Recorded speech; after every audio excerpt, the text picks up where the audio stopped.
Hello, hello, and welcome, everybody. Probably very low, I don't know why. Well, we'll see. Okay, sorry about that. Alright, yes, it's been 2 years since I started streaming on the YouTube, and so many things happened since then. But we're not here to talk about those things. We're just here to enjoy one of the greatest games ever made, which is the Stanley Parable, and we're here with the Ultra Deluxe version. Alright, we'll see how this goes. I've seen some parts of it.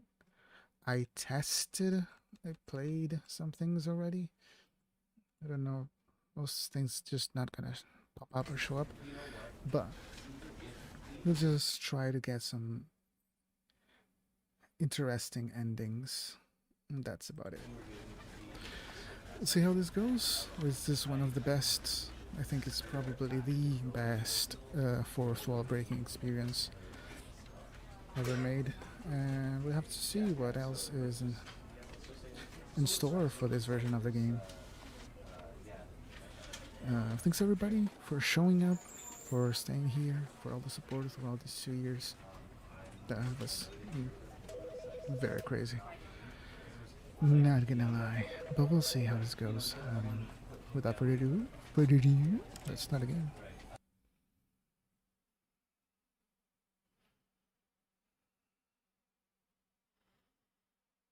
The end is never the end.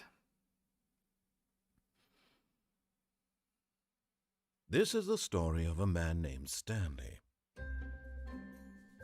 Stanley worked for a company in a big building where he was employee number 427.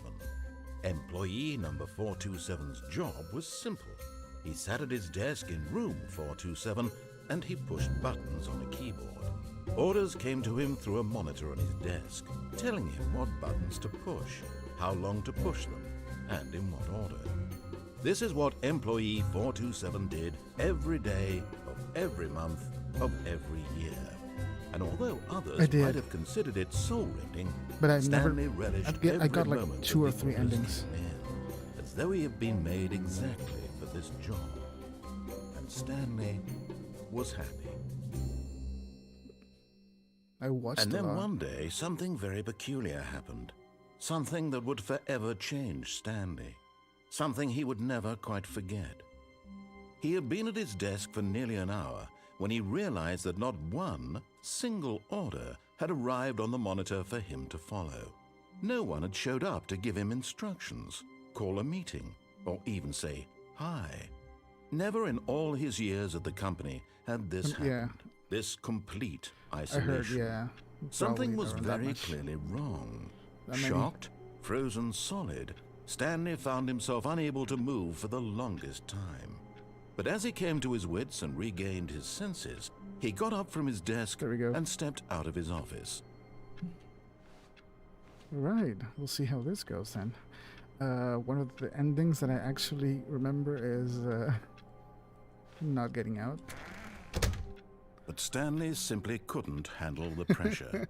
What if he had to make a decision? What if a crucial outcome fell under his responsibility? He had never been trained for that. No. This couldn't go any way except badly. The thing to do now, Stanley thought to himself, is to wait. Nothing will hurt me. Nothing will break me. In here I can be happy forever. I will be happy. Stanley waited. Hours passed. Then days. Had years gone by? He no longer had the ability to tell. But the one thing he knew for sure, beyond any doubt, was that if he waited long enough, the answers would come. Eventually, someday, they would arrive. Soon, very soon now, this will end. He will be spoken to. He will be told what to do. Now it's just a little bit closer. Now it's even closer. Here it comes. I love this game. You can actually make some great social commentary if you want to actually give more meaning to what they're doing, but it is amazing. All of his co-workers were gone. What could it mean? Stanley decided to go to the meeting room. Perhaps he had simply missed a memo.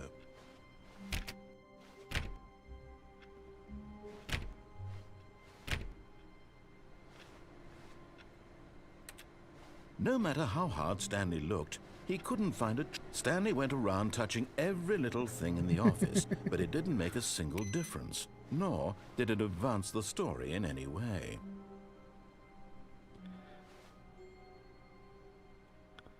I like work. I just hate my boss.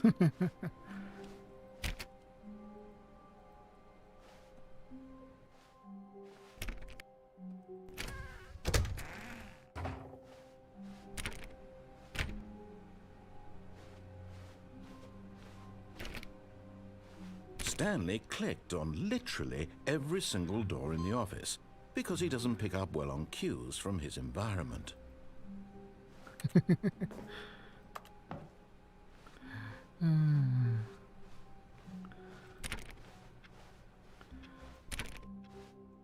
this here?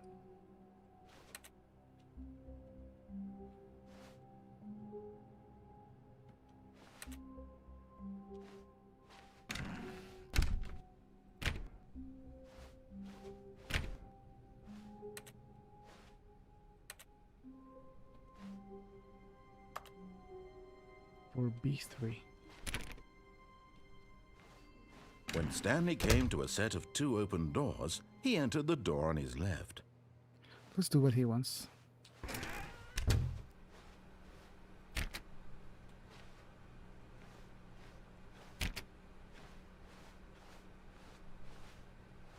Yo, hey Vile man, how's it going? Welcome. Yet there was not a single person here either. Feeling a wave of disbelief, Stanley decided to go up to his boss's office, hoping he might find an answer there. Let it ball up inside you. Take out passive-aggressive on other co-workers. Resent co-workers for not supporting you more. Using slides to assure employees that everything is okay. I love this one. Hey, thank you, Vile. Thanks for being here, man. Appreciate you. Everyone is unique. You, most of all. Number of slides on this slide. Charts. Slides. This is amazing. Rate at which charts the same slide depict the same information.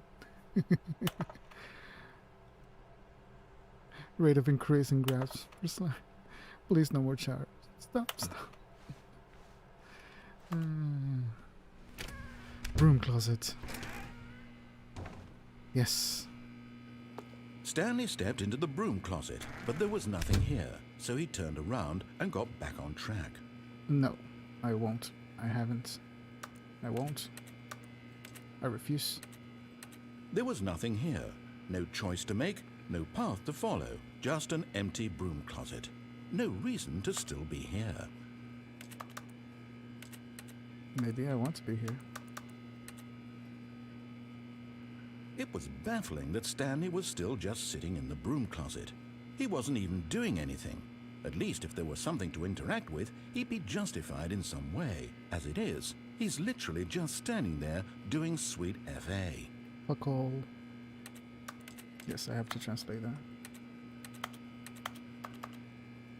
Are you really still in the broom closet? Yes. Standing around doing nothing? Yes. Why?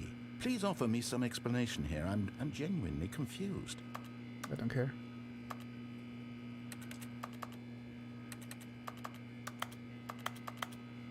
You do realize there's no choice or anything in here, right? If I'd said Stanley walked past the broom closet, at least you would have had a reason for exploring it to find out. But it didn't even occur to me because literally this closet is of absolutely no significance to the story whatsoever. I never would have thought to mention. I hate that the audio gets cut off sometimes. Maybe to you this is somehow its own branching path. Maybe it is. Maybe when you go talk about this with your friends, you'll say, "Oh, did you get the broom closet ending? The broom closet ending was my favorite." I hope your friends find this concerning.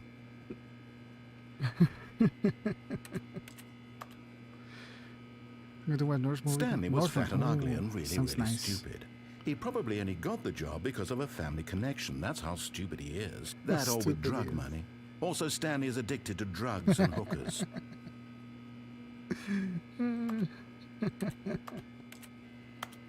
Well, I've come to a very definite conclusion about what's going on right now. You're dead. You're dead. You got to this broom closet, explored it a bit, and were just about to leave because there's nothing here, when a physical malady of some sort shut down your central nervous system and you collapsed on the keyboard. Well, in a situation No, it's not. like this, I've played the this responsible game thing is before. to alert someone nearby so as to ensure that your body is taken care of But before it begins to decompose. I never got many endings. Hello? Though. Like Anyone who happens to be 3, 4 nearby? tops. The person at this computer is dead. They have fallen prey to any number of your countless human physiological vulnerabilities. It's indicative of the long-term sustainability of your species. Please remove their corpse from the area and instruct another human to take their place, making sure they understand basic first-person video game mechanics and filling them in on the history of narrative tropes in video gaming, so that the irony and insightful commentary of this game is not lost on them. All right, when you've done that, just step out into the hallway. Ah, second player. It's good to have you on board. I guarantee you can't do any worse than the person who came before you. You too? Unbelievable. I'm at the mercy of an entire species of invalids. Perhaps there's a monkey nearby you can hand the controls to. A fish? Fungus? Look, you can hammer out the details. I'm not particularly picky. I'll just be waiting for when you're ready to pick up the story again. You're not wrong, though.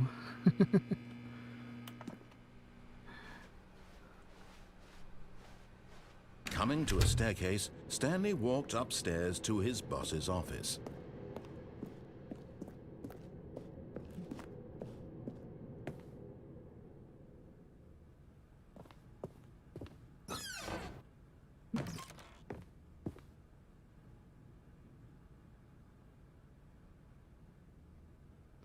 $15. Oh my god, thank you. I appreciate that. What, it didn't show up? Oh, it did. Oh. Did I not see it? But thank you, man. I really do appreciate that. Wait, let me check. Yeah, it's showing there. But I didn't see if it actually showed up. Thank you. Thank you. Also, welcome. How's it going?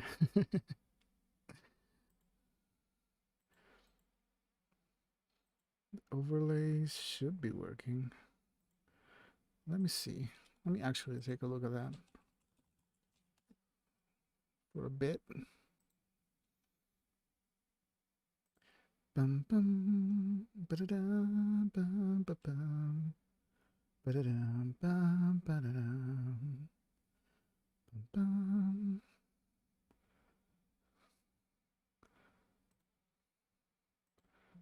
Oh yeah, I did. Credits received. Thank you for your monetary support. Shows at the bottom. Yeah, I don't know why I didn't. I had to replay it. I don't know why it didn't show up, but thank you. I really appreciate that. It helps. It really does help a lot. Okay, I'll do those manually then. These things. But yay. Yeah, it shows up at the bottom. That's amazing. All right. Really thank you. Thank you. Hope everybody's doing well tonight. And let's enjoy this amazing game.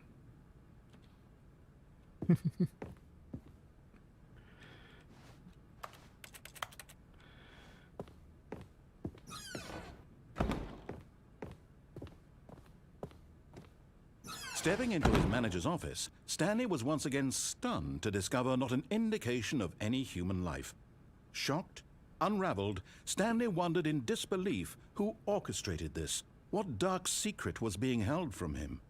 What he could not have known was that the keypad behind the boss's desk guarded the terrible truth that his boss had been keeping from him.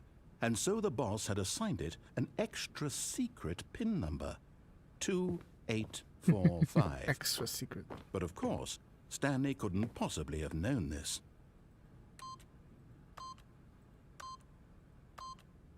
Yet incredibly, by simply pushing random buttons on the keypad, Stanley happened to input the correct code by sheer luck. Amazing. He stepped into the newly opened passageway. How did I know? How could I know?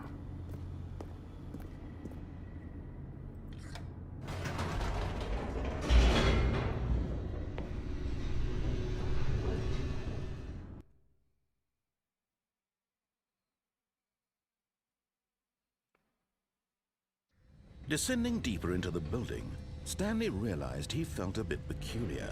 It was a stirring of emotion in his chest, as though he felt more free to think for himself, to question the nature of his job.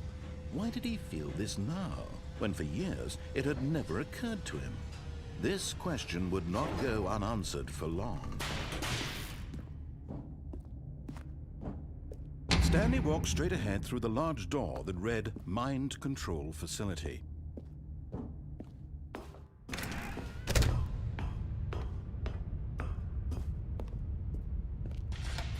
The lights rose on an enormous room packed with television screens. What horrible secret did this place hold? Stanley thought to himself. Did he have the strength to find out? Talk about the architect. The Matrix.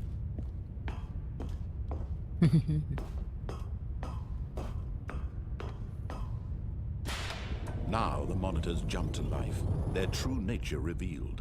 Each bore the number of an employee in the building, Stanley's co-workers. The lives of so many individuals reduced to images on a screen, and Stanley, one of them, eternally monitored in this place where freedom meant nothing. Freedom meant nothing. What's that?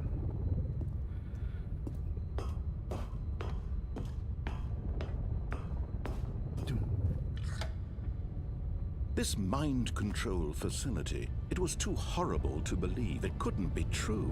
Had Stanley really been under someone's control all this time? Was this the only reason he was happy with his boring job? That his emotions had been manipulated to accept it blindly? Hope you're doing well. No. He refused to believe it. He couldn't accept it. His own life in someone else's control? Never.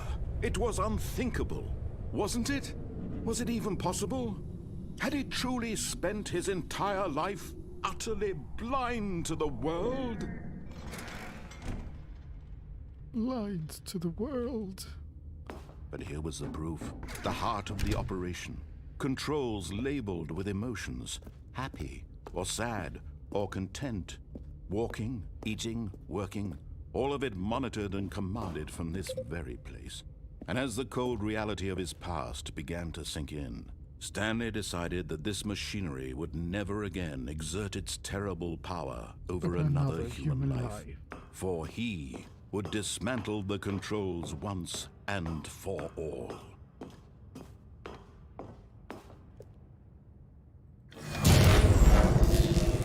Oh no!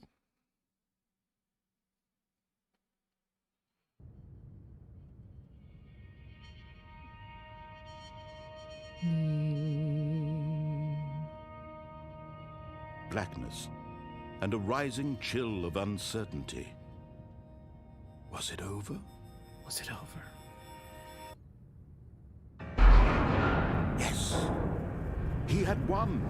He had defeated the machine, unshackled himself from someone else's command. Freedom was mere moments away. And yet, even as the immense door slowly opened, Stanley reflected on how many puzzles still lay unsolved. Where had his co-workers gone? How had he been freed from the machine's grasp? What other mysteries did this strange building hold? But as sunlight streamed into the chamber, he realized none of this mattered to him. Thank you for For this, it was not knowledge or appreciate even that. power that he had been seeking, but happiness. Perhaps his goal had not been to understand, but Welcome to let to the go. family. No longer would anyone tell him where to go, what to do, or how to feel. Whatever life he lives, it will be his. And that was all he needed to know. It was perhaps the only thing worth knowing. Stanley stepped through the open door.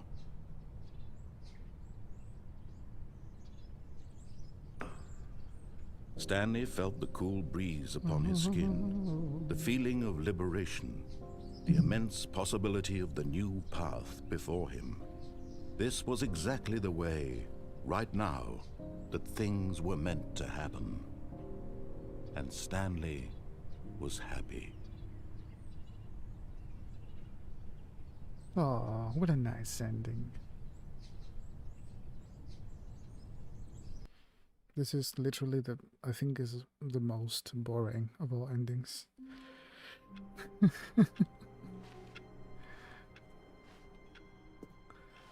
All of his co-workers were gone. What could it mean? Stanley decided to go to the meeting room. Perhaps he had simply missed a memo. Oh, please. Are you really just doing this for the achievement? Click a door 5 times. Is that all that you think an achievement is worth? No, no, no, no, no. I can't just give these merits away for such little effort. A measly 5 clicks. Now suppose you were to click the door 20 times. I would say that's the kind of effort that warrants recognition.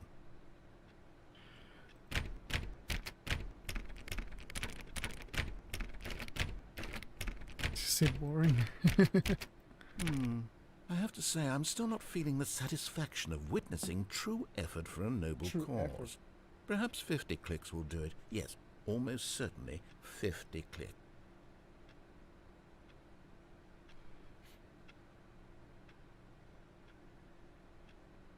$50 clicks?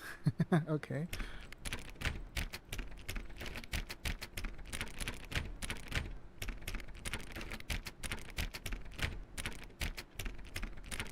I'm doing it.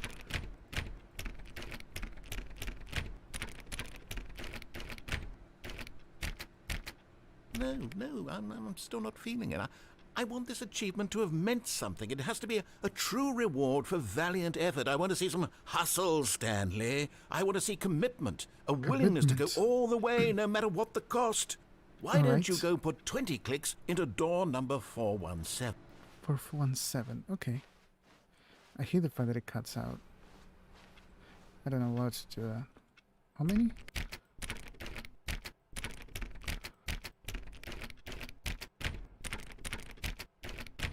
Oh, great. Now, go click a few times on door 437.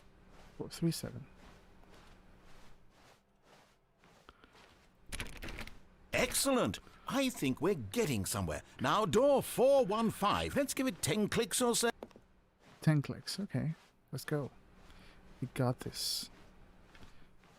10 clicks or so, okay. Now, back to door number 437. 437. I got this. I know what I have to do. I'm on a task. I have a plan. Let's see. How about you click on, well, I don't know, the copy machine? All right, back to room 417. I'm really feeling it now. I think we're getting somewhere. We can do this. Yes. Okay, now go climb on employee 419's desk. 419's desk. And... Yes! This is great! You're putting it all on the line, Stanley. I like that. All right, let's keep it up. Go give me a few clicks on door 416. 416, okay. Let's go. We've almost got it! Now the copy machine, do that one again!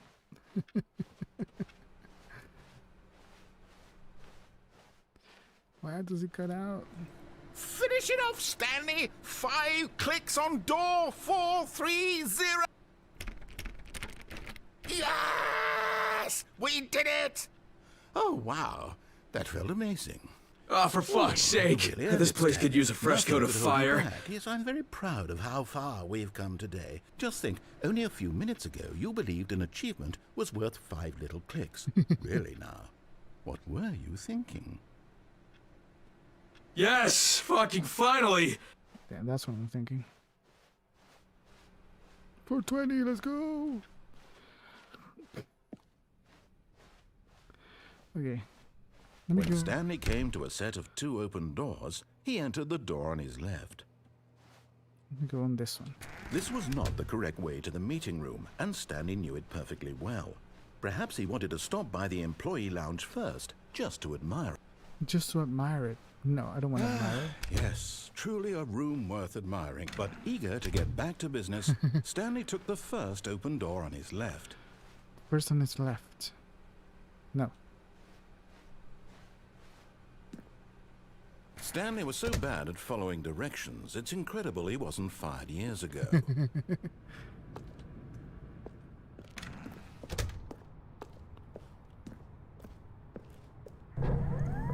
Look, Stanley, I think perhaps we've gotten off on the wrong foot here.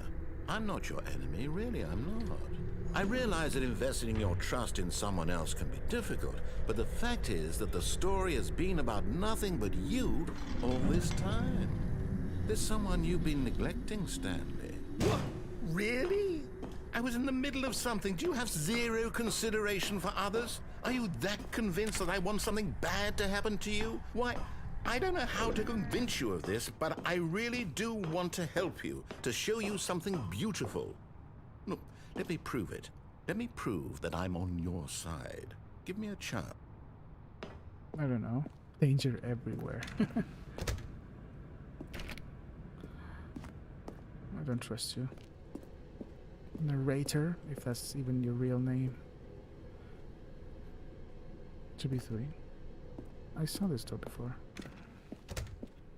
Now listen carefully, this is important. Stanley walked through the red door.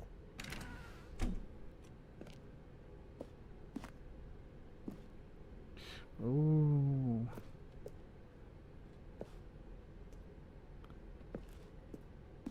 Aha, perhaps you misunderstood. Stanley walked through the red door. What's your message? Oh, I'm sorry. Hey, oh my god. Been many years since my last donation. Since your 2-year anniversary. Hey, here you go. Hey, thank you. Why do I have to accept Credits received. Thank you for your monetary support. Heck yeah. Thank you, man. Thank you. It means a lot. It really helps. We got to 100 already. That's amazing. That's so beautiful. Seriously, thank you. You've been supporting the since the start, since the very beginning, man. I appreciate that.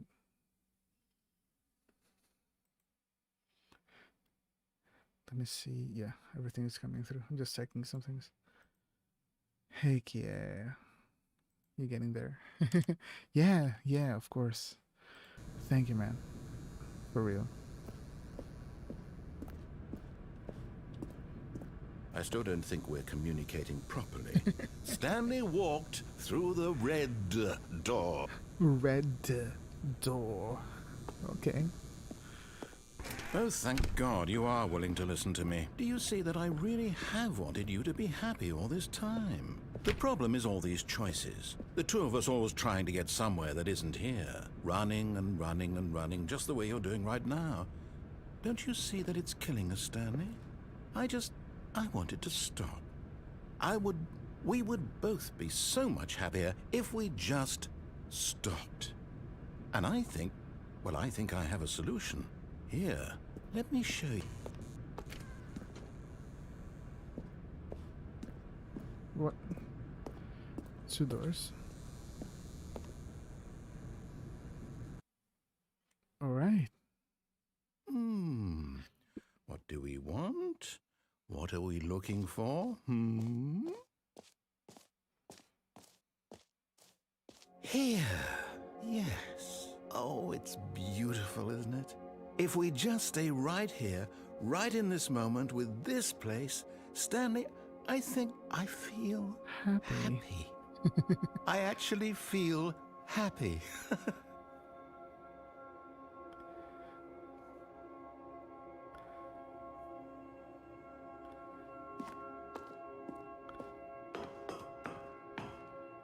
No, wait. Where are you going? Oh no. Stay away from those stairs. If you hurt yourself, if you die, the game will reset. We'll lose all of this. Please, no, Stanley, let me stay here. Don't take this from me. Please, Stanley, think about what you're doing. Oh.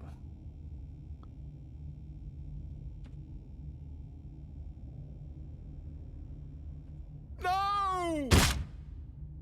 Oh, thank God you lived. You had me worried there for a moment. Now, can we please get back to the other room?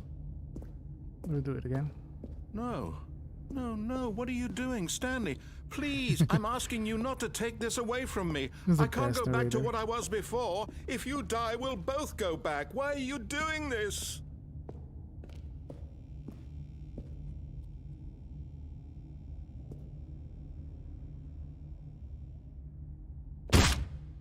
Stanley, let's go back to the other room.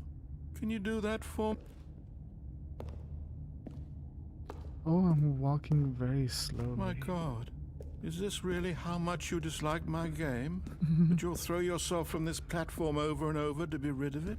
You are literally willing to kill yourself to keep me from being happy. Am I reading the situation correctly? Don't place me in a continual loop, Stanley. Or maybe you're just getting a kick out of it. I don't know anymore. I just wanted us to get along. But I guess that was too much to ask. It looks like you wanted to make a choice after all. Well, this one is yours. Oh my God, he sounds incredibly sad. I never heard him like this. I've seen a lot of the endings, but I've never seen all of them. This is the... Yeah. Is it over? It's going to restart, isn't it? I'm going back.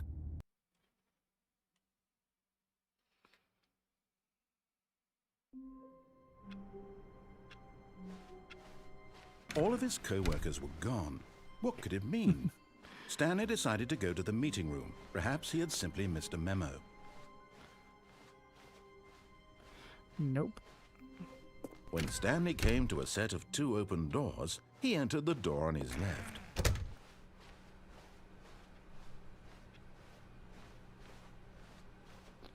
Yet there was not a single person here either. Feeling a wave of disbelief, Stanley decided to go up to his boss's office, hoping he might find an answer there. Remember the broom closet? Oh no, oh no, no, no, no, no, no, no, no, no, no, not. I won't be part of this. I'm not going to encourage you. I'm not going to say anything at all. I'm just going to be patient and wait for you to finish whatever it is you enjoy doing so much in this room. Please take your time.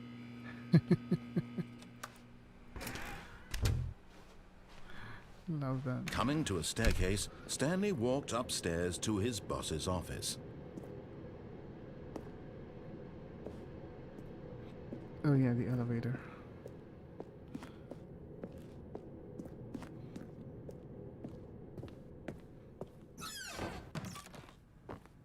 Morning in the morning, morning in the evening, morning for breakfast. Breakfast. Stepping into his manager's office, Stanley was once again stunned to discover not an indication of any human life. What could it mean? Stanley wondered aloud. Stanley was in such a rush to get through the story as quickly as possible, he didn't even have a single minute to just let the narrator talk. That kind of anxiety isn't healthy, so he relaxed for a few moments with some calming New Age music.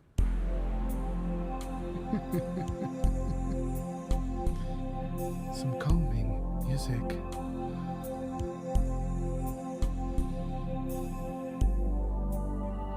Feeling soothed and rejuvenated, Stanley calmly walked forward into the opened passageway.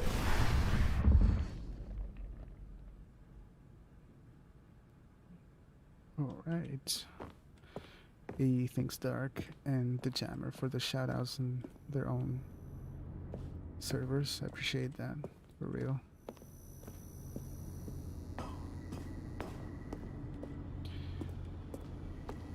The boss's office. Okay, I cannot trigger this one. Let me try and go.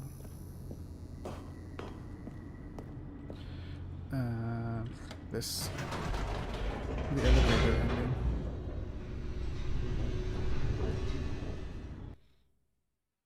This looks a little bit tedious, but we're gonna go get through this.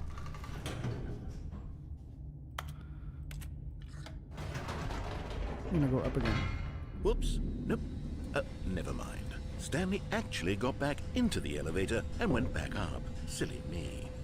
Why did Stanley do that when he knew that it would just lead back to his boss's office? Well, that's a great question. I just can't wait to find out. Hey, hello Joseph. How's it going, Joey? Welcome. Boo to you too, then. The boss's office. Here we are, Stanley. It's your boss's office. Exactly the way it was before you got onto the elevator. It's still just exactly what it is. What a decision you've made to come up here and look at the office again. This has fleshed out the plot of the story in new and fascinating ways I could have never anticipated. It's that keen eye for storytelling that you have, an incisive rapid fire of critical plot points, one after the other, weaving a rich tapestry of uncompromising narrative. Wow. I'm bolted to the edge of my seat. Very sleepy. Gotcha. Yeah, it's 12 a.m. right now. For me, at least. Incredible. Now he's getting back into the elevator and going down again. Ladies and gentlemen, how does he keep coming up with all of this? Hey, Bunny, welcome. Thank you. Thank you, thank you. I really do appreciate that. And we're going up again. Did you think we were going to go forward down the spooky corridor? No. It's time once again to go back up in the elevator. I can't even begin to grapple with what might be up there. Is it the boss's office again? Or what if it's the boss's office this time? The suspense is killing me. Yeah, I really do appreciate it. Thanks everybody for being here. It's been so long since I streamed on YouTube. This is the boss's office? Yes. Oh my god. It's the boss's office. This absolutely changes everything for me. Give me a timeout here for a minute while I process this.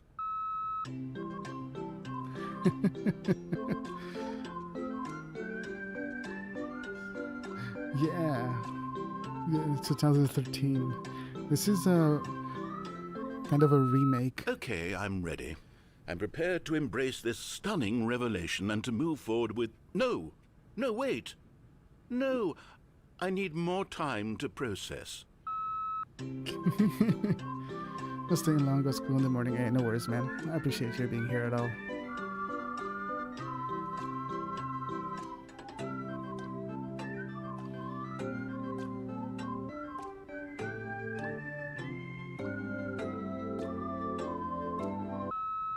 All right. I have fully come to terms with it. I have made space in my worldview for this astonishing new reality. As before, I turn to your expert eye for gripping narrative, Master Stanley. Master Stanley? You call me Master? Come on. We go back. Of course. Going back down in the elevator. How did I not anticipate it? I mean, sure, now it's obvious, but you have to understand that 30 seconds ago, this kind of thing had never been attempted before. I had no frame of reference to even anticipate it. That's just how revelatory Stanley's decision-making is. A breath of fresh air in a landscape of storytelling that has grown stale and repetitive.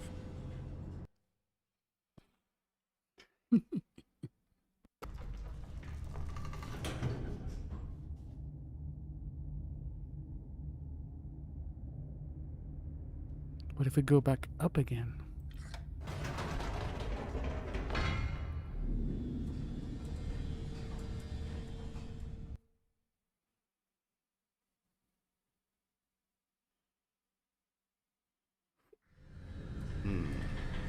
You know what? I've just thought of something. Hold on, let's stop for a moment. Don't you realize? It's the anticipation, Stanley. You and I, we have no way of knowing what will be at the top of this elevator. But the suspense, the agony of waiting and anticipating and having to guess, that's the real thrill. Oh, I simply don't want to let that feeling go. It's so precious, so fleeting. Why don't we take this elevator ride nice and slow? Slow. There we go.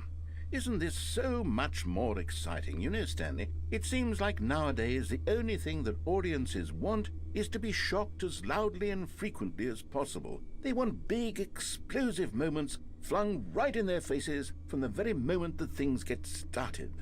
But where's the tension? Where's the trust in the audience to build a slow and nuanced appreciation for the story, the characters? Why aren't we given time to imagine the surprises? To have to think and to anticipate and then to marvel at the eventual reveal. This is storytelling, Stanley. What Yes. you and I are doing right now. This Absolutely, is the most Benny. exciting narrative to be developed in years. And it's really all because of you. Because of You're you. the one who took this bold step of revisiting the exact same locations over and over. Truly, I mean it. This is unique and different. It's not like anything else out there. You see, I want stories that surprise me, Stanley. I want to have to think. I want to be engaged and not pandered to. We're being fed such unimaginative drivel all the time, and we all know it, which is why we're so starved for content that makes us feel sharp and vital and alive. That's why people like you so much, Stanley, because you're not afraid to spit in the face of tradition. You're a role model, you know? People look up to you. Which is why, oh, I didn't know when to spring this on you, but, well, I've gathered a little press conference for you, so that you can talk about your work and your storytelling and your life. Yes, I know you're not much for the public eye, but I thought it would especially mean a lot to the people who have been following you from the beginning. They really look up to you, Stanley. I don't know if you realize the impact you have on them. This is the kind of gesture that might leave a tremendous impact on them for the better. Oh, good, we're here. It's not the boss's office anymore. Okay, the room where we're holding the press conference should be just around the corner here somewhere. All eyes on Stanley, live on stage. World's healthiest human being, all tricks revealed. How we did it, the pyramids. Live, the guy who went to Mars. And now it's us, Stanley.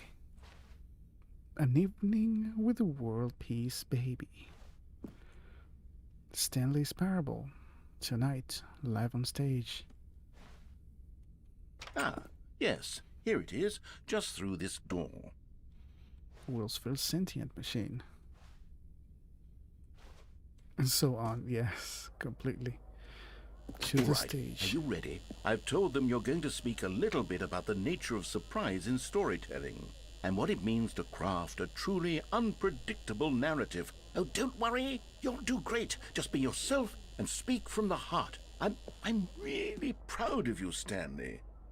Okay, it looks like they're ready for you. Go get them. If released, yes, it will be amazing. The storyteller, that's us. Stanley. Not Stan Lee Excelsior, just Stanley. The dude that came up with pizza.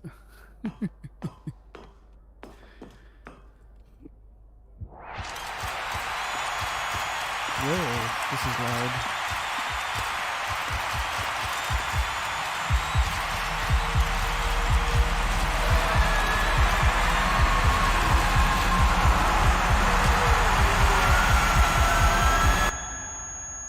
Sorry about that. The narrator's a nut bar. Yes. And we're back to the start. Nice. How wonderful. Stanley was alone. Finally. This is great, he thought to This is himself. different. This is what I've wanted all along. I got what I wanted. I got what I wanted.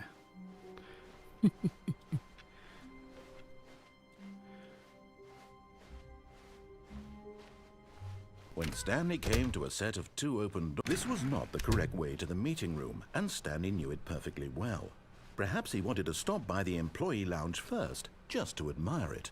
The runway. Wow. Yes, this room. But eager to get back to business, Stanley took the first open door on his left. On his left? No. Stanley was so bad at following directions, it's incredible he wasn't fired years ago.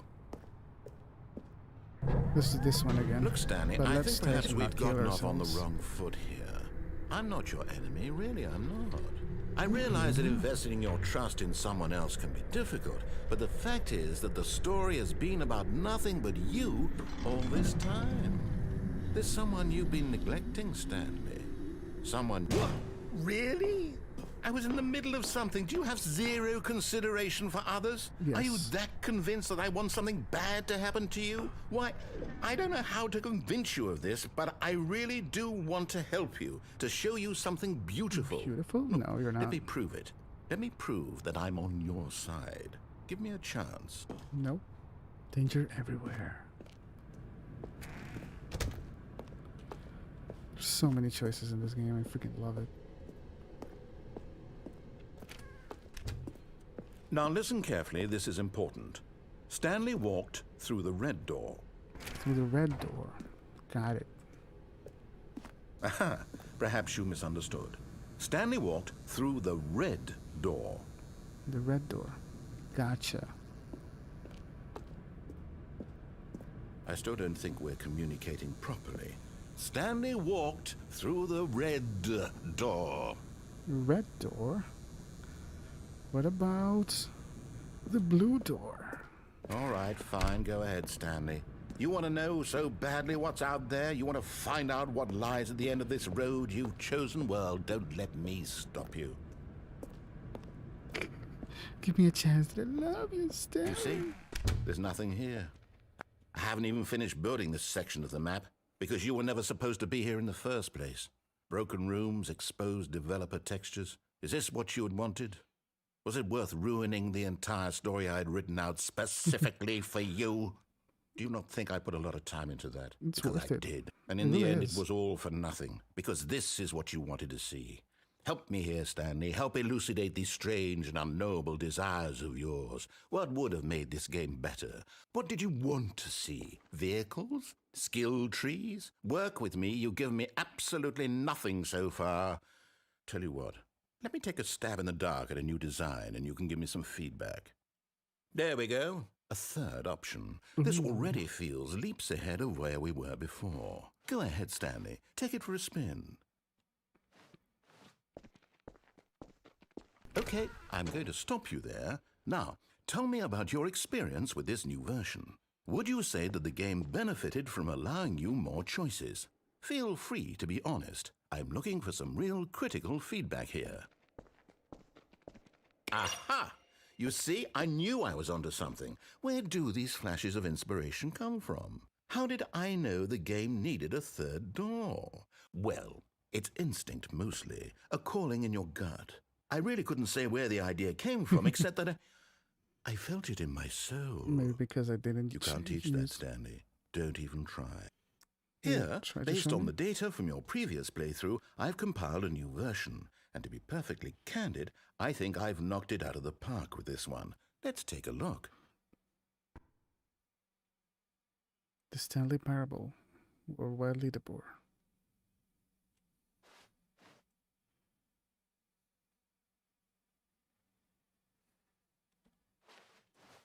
What is this? Now, would you say that competitive leaderboard helped you feel motivated to keep walking through doors? Again, honest answers, please. Hey, I nearly forgot. I've got a prototype of a new game I've been working on, and now would be a lovely opportunity to give it some playtesting. You wouldn't mind taking a look at it, would you? Perfect. Let me boot it up. In this game, the baby crawls left towards danger. Oh You my click the God. button to move him back to the right, and if he reaches the fire, you fail. It's a very meaningful game, all about the desperation and tedium of endlessly confronting the demands of family life. I think the art world will really take notice. But of course, the message of the game only becomes clear once you've been playing it for about 4 hours. So why don't you give it 4 hours of play to make sure it's effective? Be sure to keep notes on your experience.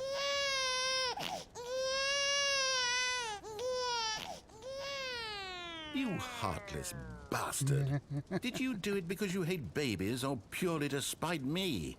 Because if it's the latter, well, I don't know what to do. I'm completely out of ideas. I can't think of a single thing that might improve the experience for me. I'm not even going to try. I'm out, I'm done. It's over. Thank you for playing. Your input was extremely valuable.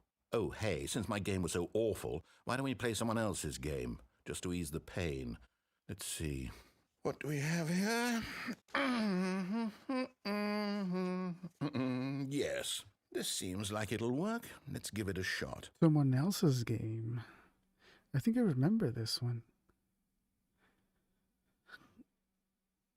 Another baby. Oh. Ah, fascinating. What do you think this game is about, Stanley? Firewatch. What's our backstory? What is our motivation? Never played this game, but I've seen it. Well, it seems obvious to me that you are meant to play as a creepy man spying on innocent civilians below you Creepy from man. up high in your creep tower, perhaps for some sort of twisted erotic purpose. Yes, that must be it.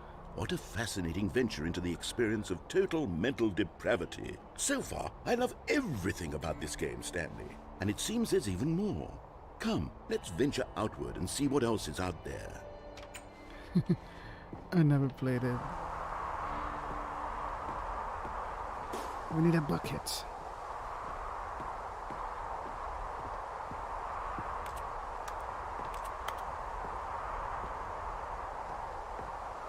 It will make you cry. Nothing can make me cry. Ever. Only you guys being here. Oh Lord. Computer is suffering from this. No, it can't be. An open world. Wait. Let me adjust this because this.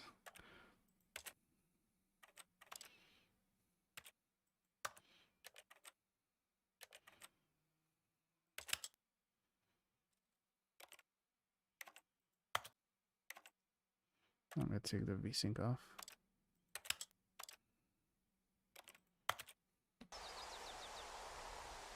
Nope.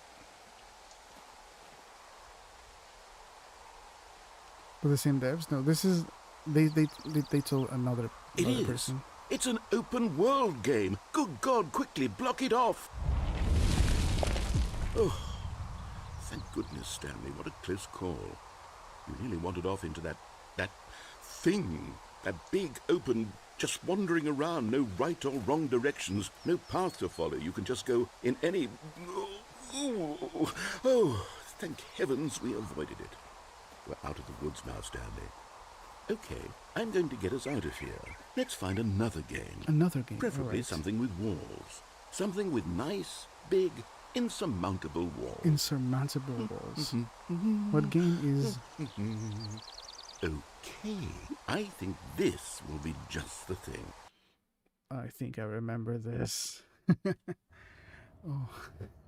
Yes. Wonderful. See, this is exactly what I had in mind. Just a Rocket nice League. big box for you to run around in. There isn't any possibility that you could get lost here. Now this is game design. Stanley, if you manage to get lost in this game, I will be phenomenally impressed. Rocket League. Okay, so what exactly do we do here? Let's see. There are lots of cars here in the back, but obviously there's no racetrack. Okay, I'm seeing that there's a ball of some kind back here. Is this game sports ball? Stanley, I think it's sports ball. Oh, what fun. We shall run the bases and do a touchdown together? Yes, I think surely we must. Okay, Stanley, here's the ball. Have fun.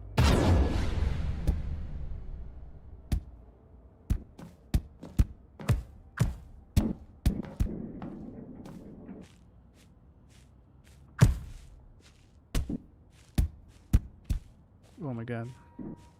Are you doing it? Are you winning? Is this fun? Is Are it you better than winning, my son? miserable little story that I worked so hard on? It actually is. Stanley, I have a thought.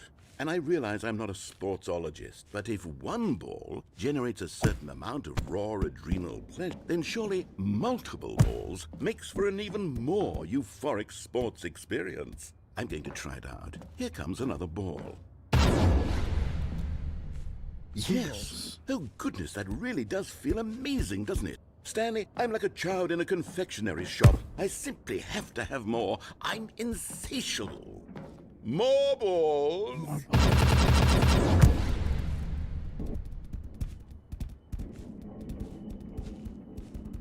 Oh my god, the game is lagging.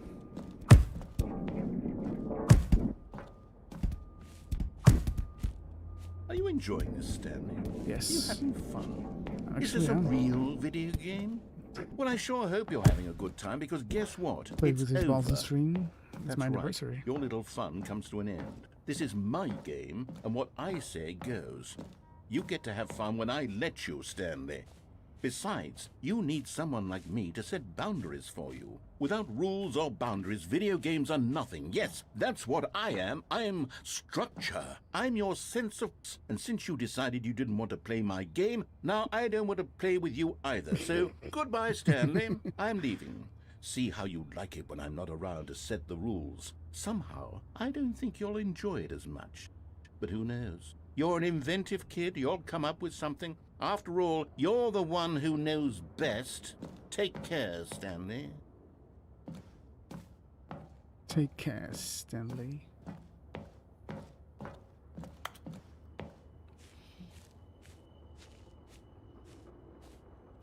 Should I just wait for him? I think I can fall down this area. Aggressive much? Yeah. Are you enjoying this? Yes. Oh, Hold on. What are you doing? do Stanley, don't do that. I can't follow you there. I can't help you. How will you write a story without me? You can't do it. You know that. Stanley, come back.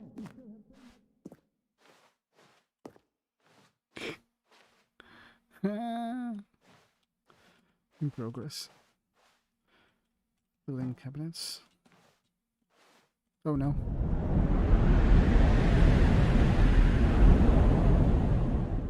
Fell down again.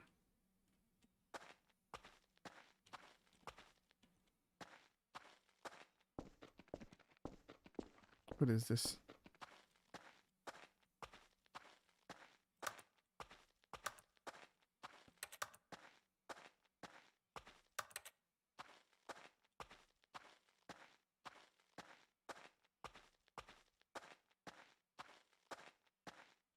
$508, $509, $510.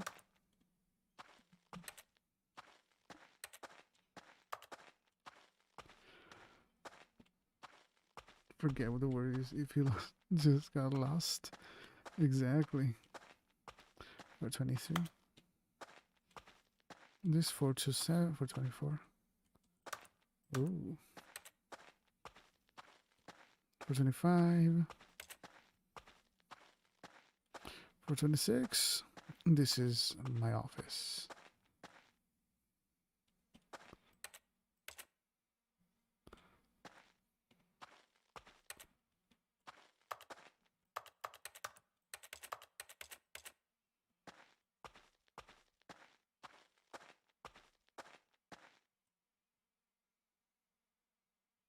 I wonder what he found. If what he wanted was to be the leading man in his own story, well, perhaps he's gotten it. Down in wherever what he he is right said. now. I wonder if he's happy with his choice, and if he's learned the heavy cost that comes with it. He'll understand soon what I was trying to tell him. He needs me. Someone who will wrap everything up at the end, to make sense out of the chaos and the fear and the confusion. That's who I am. That is what I mean to this world. Oh, yes. Yes, I'll be back. There's no other way. Once this ends, after it all comes to a close, then I'll be back. The end will be here soon. Very soon. I can wait.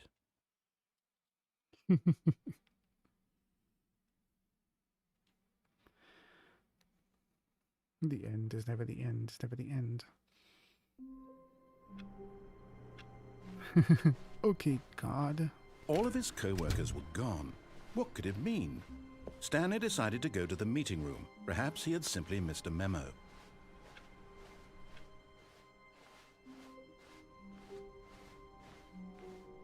When Stanley came to a set of 2 open doors, he entered the door on his left.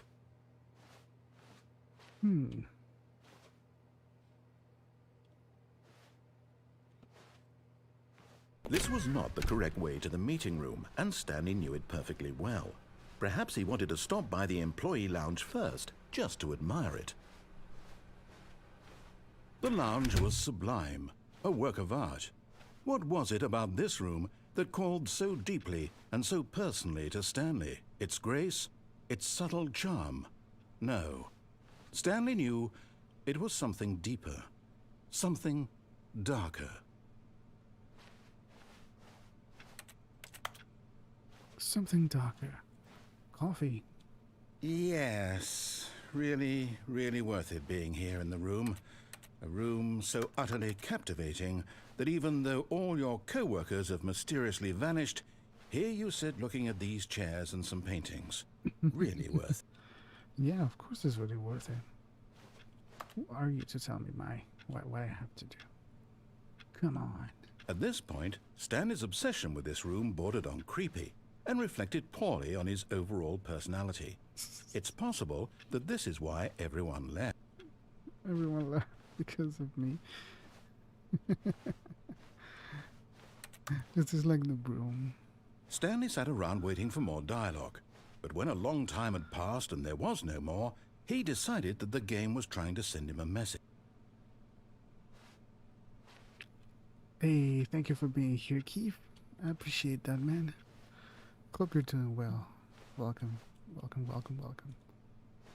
Yes, I'm still looking for some dialogue. Number 1, Dad. I hate Mondays.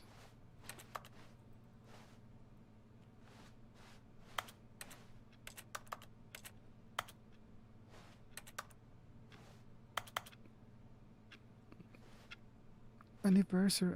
Is that a song? Anniversary. Coffee nut. Ooh. Fuel.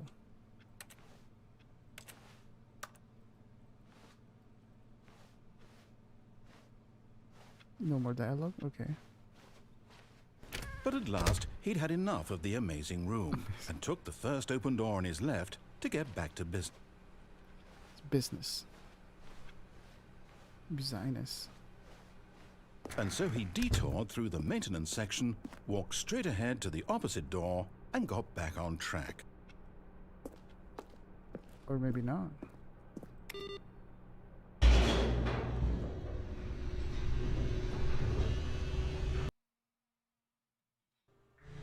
But Stanley didn't want to go back to the office.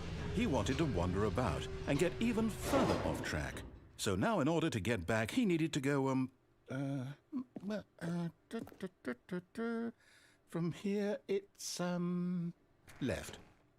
Left. Oh, no, it's to the right, my mistake. Oh, the right, okay. No, not the right. Why would I have ever said it was to the right? Hola. What was Donde I está aquí? thinking? It's clearly... Oh dear, would you Welcome hold to on for a Ram minute, Jam. please? Thanks for the shout out on your server, man. Appreciate that. Now, let's see. We went down, right, left, down, left, right. Yep, okay, yes. I've got it now. This story is absolutely, definitely this way. Don't mention, I already did. Ha, gotcha. Wait. No. This isn't right at all. You're not supposed to be here yet. This is all a spoiler. Quick, Stanley, close your eyes. Okay. We just have to get back to, oh, who am I kidding? It's all rubbish now. The whole story completely unusable. How about, rather than waste my time trying to salvage this nonsense, we'll just restart the game from the beginning. And this time, suppose we don't wander so far off track, hmm? Okay, from the top. From the beginning. Yes. All of his co-workers were gone. What could it mean? Stanley decided to go to the meeting room. Perhaps he had simply missed a memo.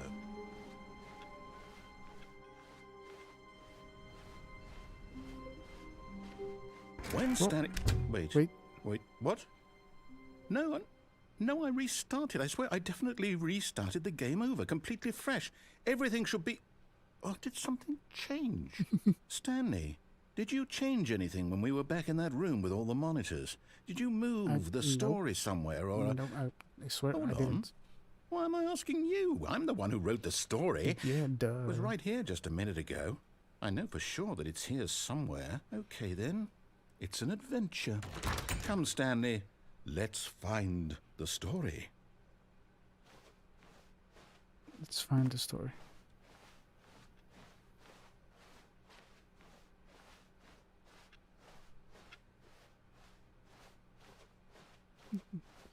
You made it to the architects, yeah.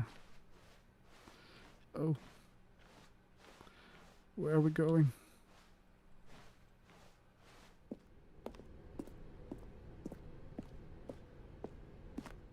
What?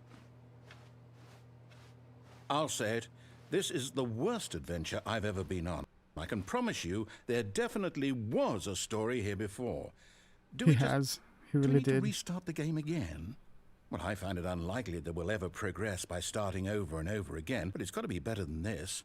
Okay, let's give it a shot. Why not? We're starting the game, says the narrator. Let's do it. All of his co-workers were gone. What could it mean? Stanley decided to go to the meeting room. Perhaps he had simply missed a memo. Hey, Bobo, welcome to the stream. Yes, I love this game.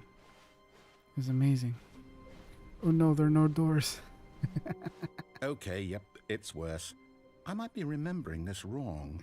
It's possible the story is back where we just came from. Why don't we go back the other direction and see if we missed anything? All right.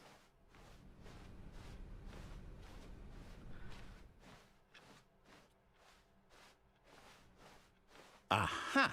I knew we'd missed something. The story. Here it comes. The story. No, wait. Never mind. Not the story. Okay, let's head back the other way and retrace our steps. Yo, bus, welcome. Oh my Now god. Well, I'll be honest, I don't recognize this place at all. Is this the story? I don't think so. I can't quite recall, but I believe my story took place in an office building. Is that correct? Do you remember, Stanley?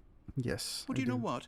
Since I've completely forgotten what we were supposed to be doing, how about this? You win! Congratulations! I know you put in a lot of hard work, and it really paid off, so good job. Oh, no.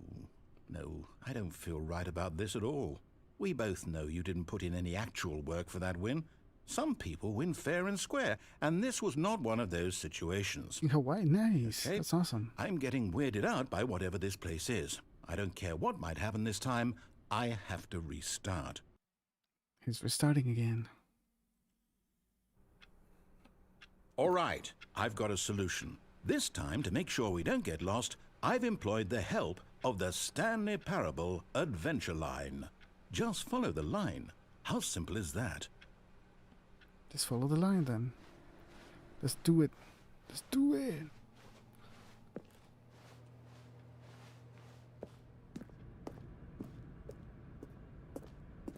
You see, the line knows where the story is. It's over in this direction. Onward, Stanley, to destiny.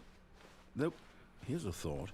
Wouldn't wherever we end up be our destination, even if there's no story there? Yeah. Or to put it another way, is the story of no destination Still a story.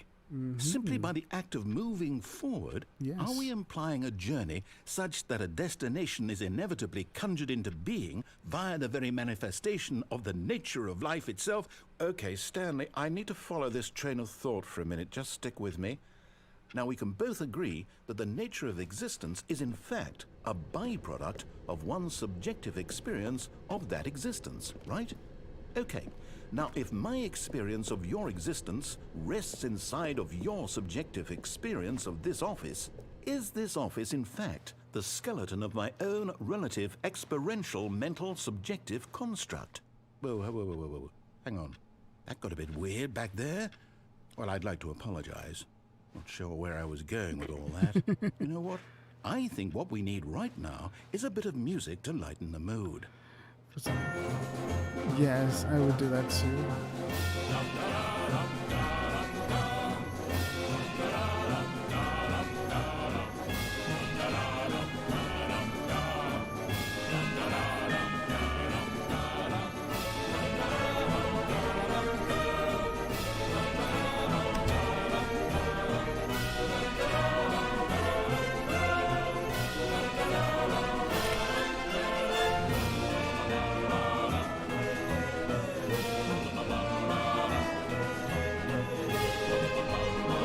Cut the music, go back and look at that fern. Stanley, this fern will be very important later in the story. Make sure you study it closely and remember it carefully. You won't want to miss anything. This is actually just a distraction.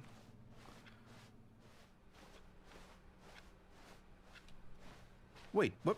We're back at the office? No. Line, you do know we're looking for the Stanley Parable, right? The story? Is any of this ringing a bell?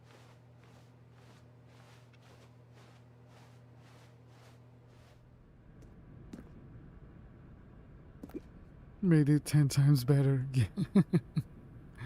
Oh my god.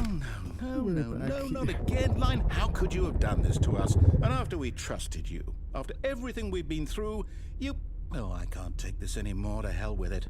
Restart.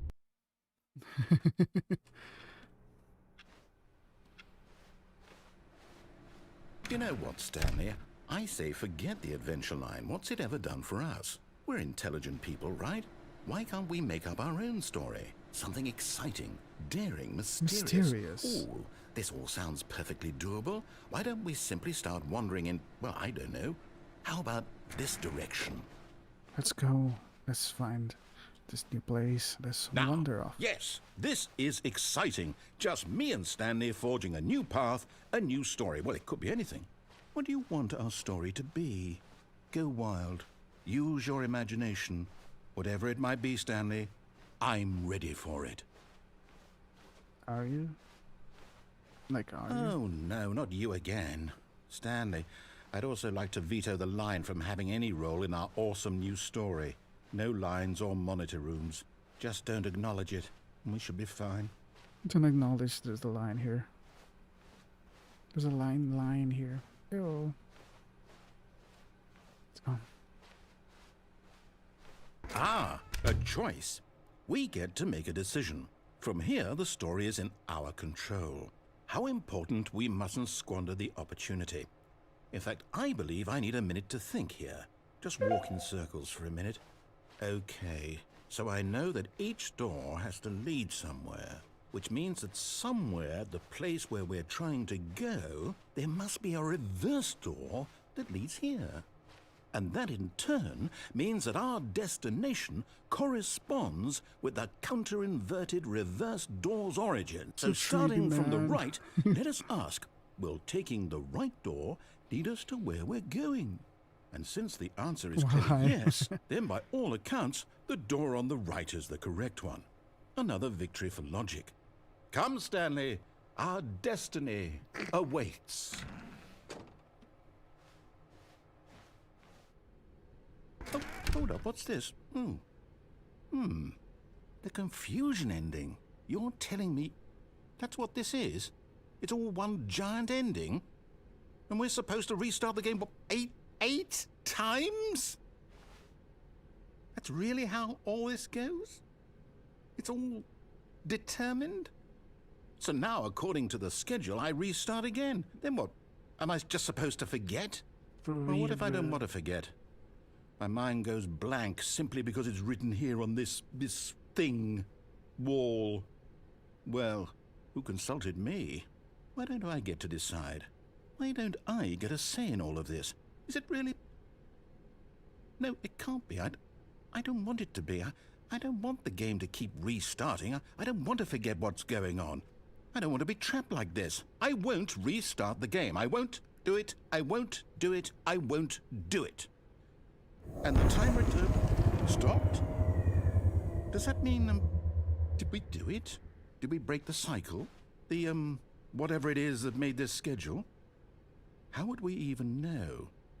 Will someone come for us? Will something happen? Or not? So, okay. I guess now we just wait. You know, The endings are more. I suppose in some way No. that this is a kind of story. There's Wouldn't you 26 agree? endings. I'm not quite sure if we're in the 24, I think, destination or the probably. journey, though they're always saying that life is about the journey and not the destination. So I hope that's where we are right now. We'll find out, won't we? Eventually. Well, in the meantime, if you... Alright, that was the actual ending for that one. It's called the confusion ending. So it makes you think that you're still in that ending, but you're not quite sure. That was it. But that was it for that one. Stanley had never seen the office this brightly lit. Was it a sign of something? He hoped it was. He hoped very much that it was. But it's not.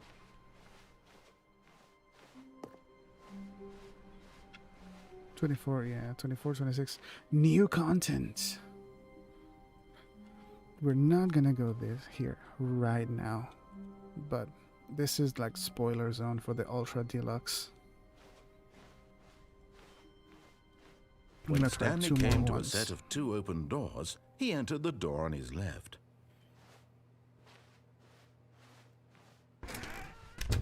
New Genesis content.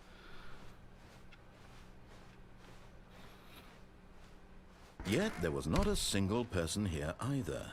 Feeling a wave of disbelief, Stanley decided to go up to his boss's office, hoping he might find an answer there. The room closet is locked.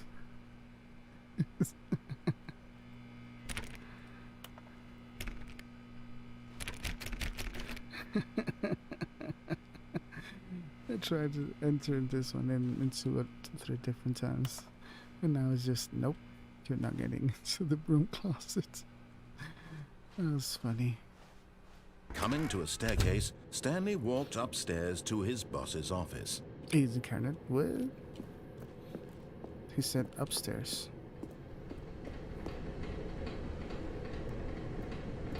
But Stanley just couldn't do it.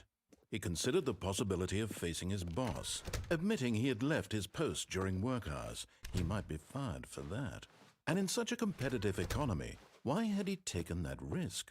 All because he believed everyone had vanished? His boss would think he was crazy. And then something occurred to Stanley. Maybe, he thought to himself, maybe I am crazy. All of my co-workers blinking mysteriously out of existence in a single moment for no reason at all, none of it made any logical sense. And as Stanley pondered this, he began to make other strange observations. For example, why couldn't he see his feet when he looked down? Oh. Why did doors close automatically behind him wherever he went? And for that matter, these rooms were starting to look pretty familiar. Were they simply repeating? No, Stanley said to himself, this is all too strange. This can't be real. And at last, he came to the conclusion that had been on the tip of his tongue. He just hadn't found the words for it. I'm dreaming, he yelled. This is all a dream. Oh, what a relief Stanley felt to have finally found an answer, an explanation. His co-workers weren't actually gone. He wasn't going to lose his job. He wasn't crazy after all. And he thought to himself, I suppose I'll wake up soon. I'll have to go back to my boring real-life job pushing buttons. I may as well enjoy this while I'm still lucid. So, he imagined himself flying and began to gently float above the ground. Oh, whoa. Then he imagined himself soaring through space on a magical starfield, and it too appeared. It was so much fun, and Stanley marveled that he had still not woken up. How was he remaining so lucid? And then perhaps the strangest question of them all entered Stanley's head. One he was amazed he hadn't asked himself sooner. Why is there a voice in my head dictating everything that I'm doing and thinking? Exactly. Now the voice was describing itself being considered by Stanley, who found it particularly strange. I'm dreaming about a voice describing me, thinking about how it's describing my thoughts, he thought. And while he thought it all very odd and wondered if this voice spoke to all people in their dreams, the truth was that, of course, this was not a dream. How could it be? Was Stanley simply deceiving himself, believing that if he's asleep, he doesn't have to take responsibility for himself? Stanley is as awake right now as he's ever been in his life. Now, hearing the voice speak these words was quite a shock to Stanley. After all, he knew for certain, beyond a doubt, that this was in fact a dream. Did the voice not see him float and make the magical stars just a moment ago? How else would the voice explain all that? This voice was a part of himself too. Surely, if he could just... He would prove it. He would prove that he was in control, that this was a dream. So he closed his eyes gently, and he invited himself to wake up. He felt the cool weight of the blanket on his skin, the press of the mattress on his back, the fresh air of a world outside this one. Let me wake up, he thought to himself. Let me wake up. I'm through with this dream. I wish it to be over. Let me go back to my job. Let me continue pushing the buttons. Please. It's all I want. I want my apartment and my wife and my job. All I want is my life exactly the way it's always been. My life is normal. I am normal. Everything will be fine. I am okay. No, I'm still here. Stanley began screaming. Please, someone, wake me up. My name is Stanley. I have a boss. I have an office. I am real. Please, just someone tell me I am real. I must be real. I must be. Can anyone hear my voice? Who am I? Who am I? And everything went black. Yes, that's just like a panic attack. This is the story of a woman named Mariella. Mariella woke up on a day like any other. She arose, got dressed, gathered her belongings, and walked to her place of work. But on this particular day, her walk was interrupted by the body of a man who had stumbled through town talking and screaming to himself, and then collapsed dead on the sidewalk. And although she would soon turn to go call for an ambulance, for just a few brief moments, she considered the strange man. He was obviously crazy. This much she knew. Everyone knows what crazy people look like. And in that moment, she thought to herself how lucky she was to be normal. I am sane. I am in control of my mind. I know what is real and what isn't. It was comforting to think this, and in a certain way, seeing this man made her feel better. But then she remembered the meeting she had scheduled for that day, the very important people whose impressions of her would affect her career, and by extension, the rest of her life. She had no time for this, so it was only a moment that she stood there, staring down at the body.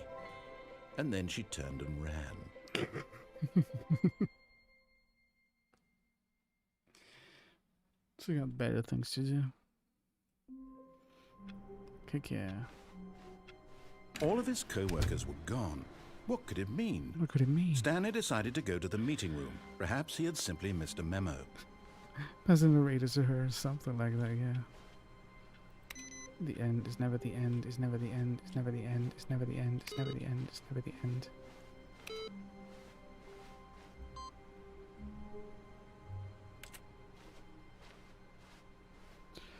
Just the dead body get over it, exactly. New content.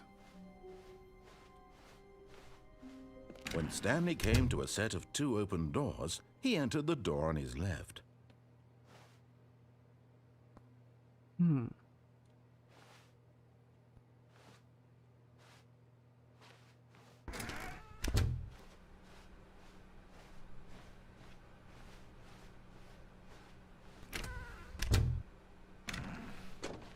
Yet there was not a single person here either. Feeling a wave of disbelief, Stanley decided to go up to his boss's office. Coming to a staircase, Stanley walked upstairs to his boss's office. Yeah, it's not here. It's up there. Classic DAC. The DAC pack. Okay, it still says the same thing.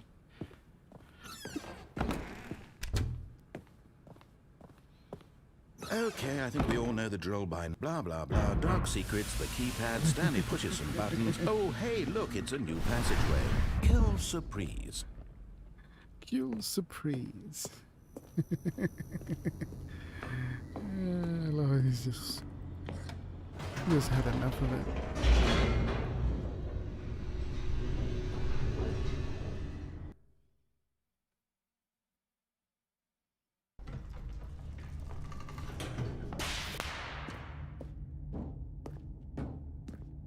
Stanley walked straight ahead through the large door that read Mind Control Facility. Although this passageway had the word escape written on it, the truth was that at the end of this hall, Stanley would meet his violent death. Violent death. Okay. The door behind him was not shut. Stanley still had every opportunity to turn around and get back on track. At this point, Stanley was making a conscious, concerted effort to walk forward and willingly confront his death.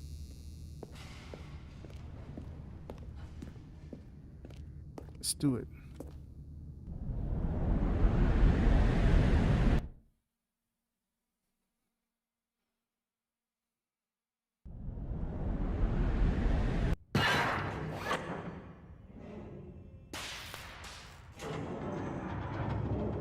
As the machine whirred into motion and Stanley was inched closer and closer to his demise, he reflected that his life had been of no consequence whatsoever. Stanley can't see the bigger picture. He doesn't know the real story, trapped forever in his narrow vision of what this world is. Perhaps his death was of no great loss, like plucking the eyeballs from a blind man. And so he resigned and willingly accepted this violent end to his brief and shallow life. Farewell, Stanley. And we die. Or not? "Farewell, Stanley," cried the narrator, as Stanley was led helplessly into the enormous metal jaws. In a single visceral instant, Stanley was obliterated as the machine crushed every bone in his body, killing him instantly. Or not? And yet it would be just a few minutes before Stanley would restart the game, back in his office, as alive as ever. What exactly did the narrator think he was going to accomplish? When every path you can walk has been created for you long in advance, death becomes meaningless, making life the same. Do you see now? Do you see that Stanley was already dead from the moment he hit start? This is the layout of the office. This is where you start. These are the two doors. The two doors. The set of two open doors was very first concrete piece of Stanley's Parable's design. Once the door was created, the rest of the game emerged as an extension of it, and exploration of the contradiction this room posed. The filing cabinets, the corridor, nature paintings,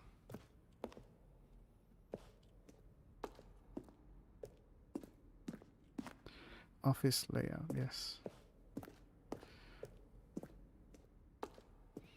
Office computers.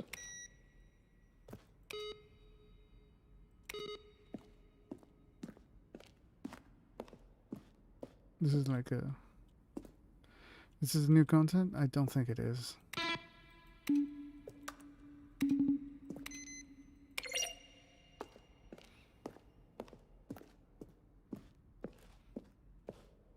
This is like a showcase from the devs. like cut all the cut content and the things they added and the things they took away and things like that. Early in development would design an ending where Stanley would end up on a battlefield fighting aliens.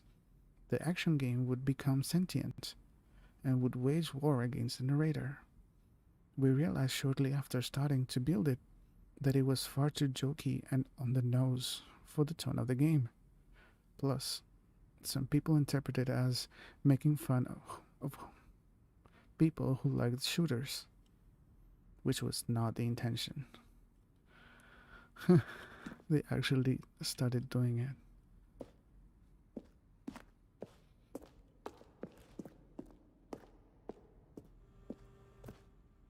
Narrator emails. After the second trailer we sent out, we asked people to email the narrator for questions. While we had initially planned to use these further promotional materials, we never found the perfect use for them. Here are a selection of those emails. Are you a rock? That would have been great.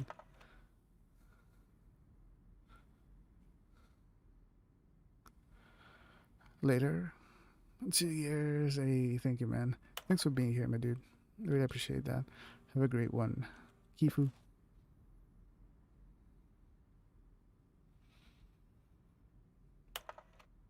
For instance, the scale of Salvador Dali, Max Salvador. How surreal will this game be when you were a magnificent voice you gain the magician to receive it? Not Bono.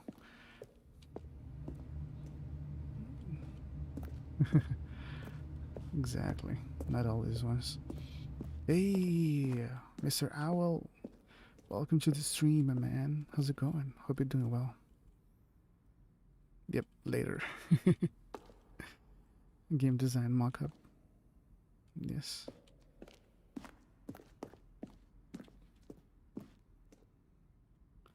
Stanley Parable. Freedom ending. Yes, this is the quote-unquote good ending. Which is like if you follow everything it says. I think you get that one.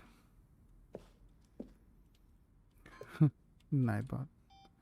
Countdown room. An early version of the countdown room. Oh, I remember this. The countdown room.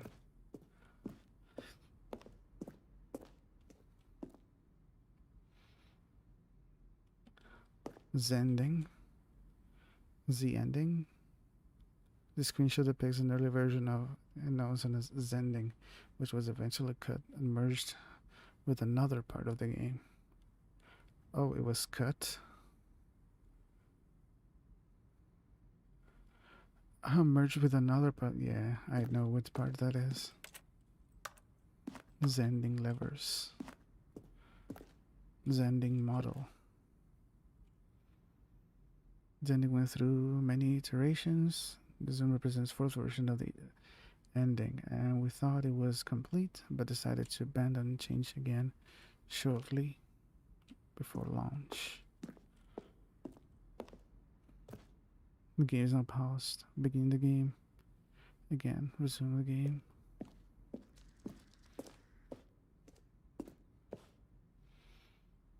The meeting room.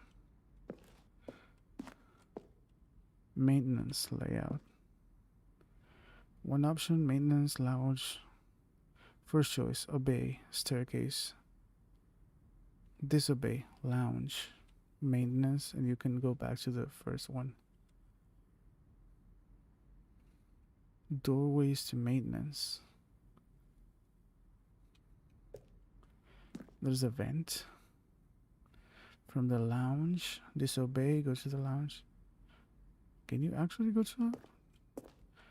I don't think you can. One option. And this is the original. It's important to get right since players will play so many times. We discussed a number of designs.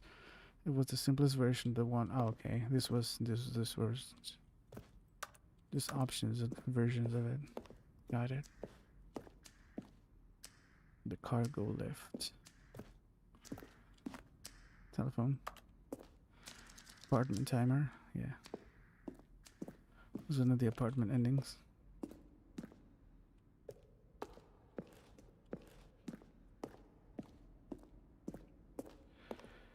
I think I'm missing some things here, but let's go back to the track.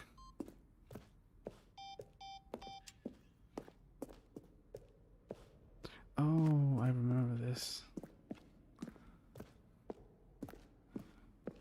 Is it cut audio from the game?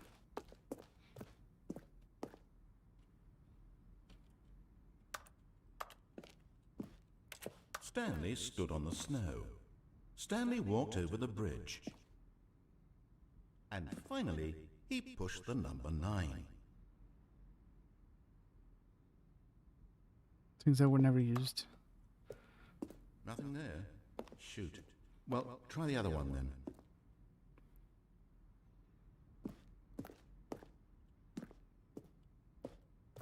The 6. Stanley stood on the roof. Stanley pushed the orange lever. Stanley did this. The lounge. Mind facility control.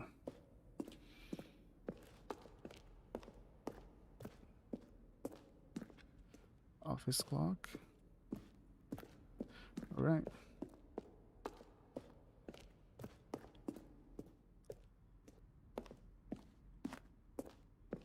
Let's go. Oh, look at these two. How they wish to destroy one another. How they wish to control one another. How they both wish to be free. Can you see? Can you see how much they need one another? No, perhaps not. Sometimes these things cannot be seen. But listen to me. You can still save those two. You can stop the program before they both fail. Push escape and press quit. There's no other way to beat this game. As long as you move forward, you'll be walking someone else's path. Stop now and it'll be your only true choice. Whatever you do, choose it. Don't let time choose for you. Quit to menu. No. Don't let Splat.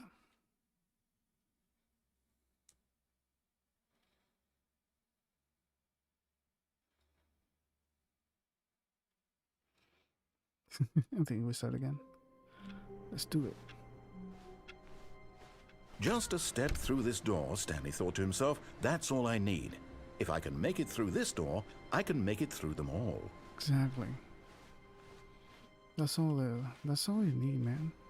Just one little step further. New content. Alright, I'm probably gonna start going to the new content right now.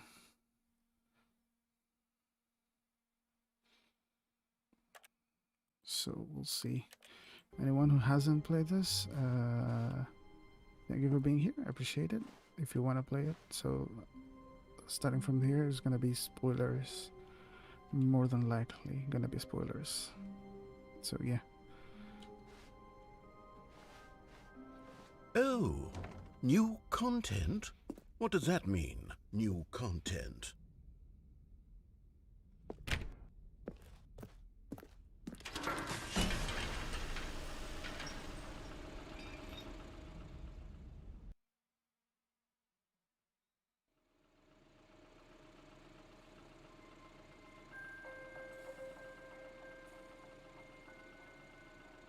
Hello, and thank you for playing the Stanley Parable Ultra Deluxe. As you may know, the Stanley Parable was a video game released in 2013 on home computers. Home computers. After receiving critical and commercial success, it was expanded upon in 2022 with the Stanley Parable Ultra Deluxe, a reimagining of the game for consoles and home computers. The Stanley Parable Ultra Deluxe features exciting new content that broadens and expands the world of the Stanley Parable, delighting audiences the world over. Please, step inside and see what thrilling new adventures await in the Stanley Parable Ultra Deluxe. Oh, well, this sounds delightful. I'm very excited to see the thrilling new Ultra Deluxe content. Right. Let's do it then. Okay, so far it's an elevator. Nothing special yet, but I'm sure it's just the beginning of a mesmerizing adventure. Let's go with narrator. You, me both. We've been together for 9 years. Is it broken? What's going on here? Should we be moving somewhere or... Oh, there we go. All right, finally, at long last, it's on to the new content. I've never been more ready. Let's do it.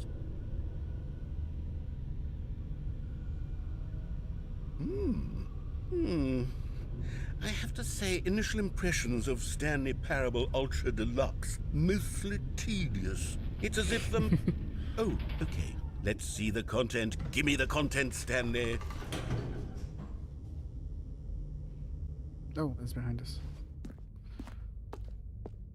The jump circle. All right, let's see. It's the jump circle.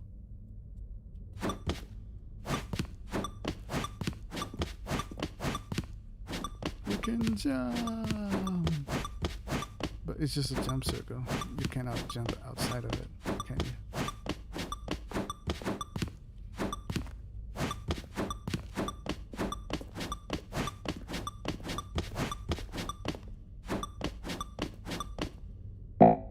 No, that's it.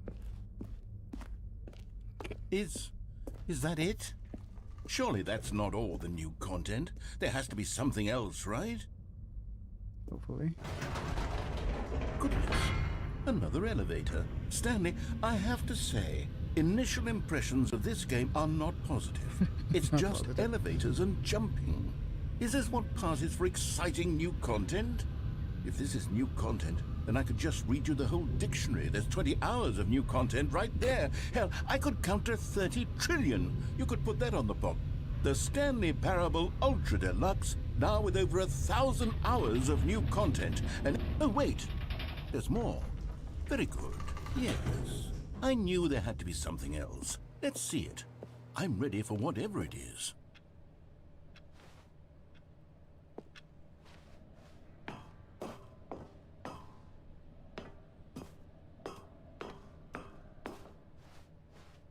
Thank you for joining the new That's content. it? Oh, you've got to be kidding me. You see, Stan, this is what happens when greedy video game developers with no respect for their fan base rush a cheap expansion to market for no reason other than to make an easy dollar. And don't get me started on the level of craftsmanship that's gone into it. In fact, I'm looking right now at the game's achievements, and it's hard to believe one of them actually says, "Test achievement, please ignore." What quality assurance department signed off on this? I'm infuriated and I'm offended, and I intend to find these people on Twitter and hold them personally accountable. Of course. As It's you my should. fault, Stanley. I built up too much anticipation around the new content, I'm afraid. It could never have lived up to such expectations. If you're still with me, why don't we just reset the game and we'll try to get back to what the Stanley Parable is really about. No frills, no gimmicks. Just you and me having a great time together like always. What do you say, friend? You call me friend.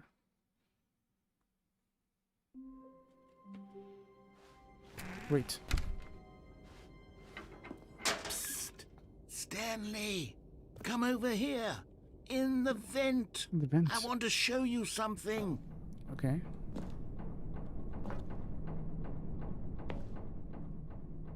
War has changed.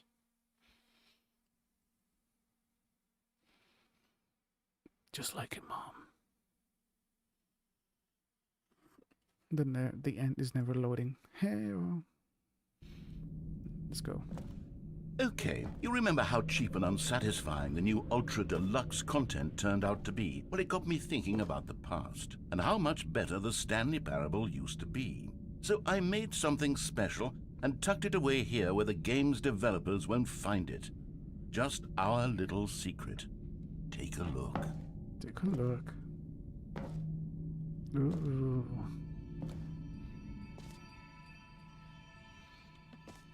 Let's go. I call it the memory zone. It's where I've been storing all my favorite memories so I can relive the peak experiences of my life whenever I want. Experiences like the launch of the Stanley Parable on PC. The launch on PC.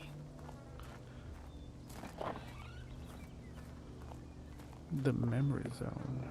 You see, Stanley, doesn't the memory zone remind you of how wonderful Stanley Parable was before it was sullied with a cheap re-release? Remember back in October of 2013, when the game originally launched? Back then, video games had integrity. Back then, it all meant something. Oh, the waste. Oh, the waste. 2013, the Stanley Parable. Don't forget. 2013, our first kiss, my first car, the release of the Stanley Parable in 2013. A mind control facility. The Stanley Parable. Independent Games Festival. What is this?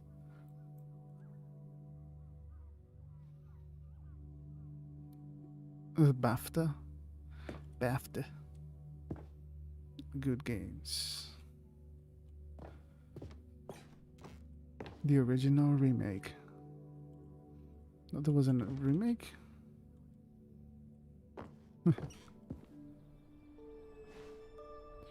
A trip down memory lane. $1. Smile because it happened. The demonstration. Unachievable. It is impossible to get this achievement. Don't play it for 5 years. You had to sleep to wake up early and wash clothes before heading to the theaters. Enjoy the rest of the stream, peeps. Hey, thanks for being here, Val. Thanks for the dono. I really appreciate that. And like, yeah, have a great one. And hope you enjoy the theaters tomorrow. Thanks for being here. The Stanley Parable deals tough choices.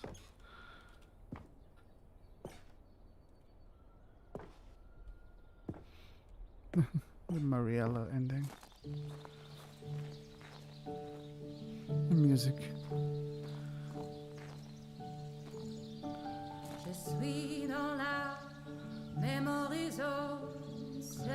Oh, little Stanley. Nice.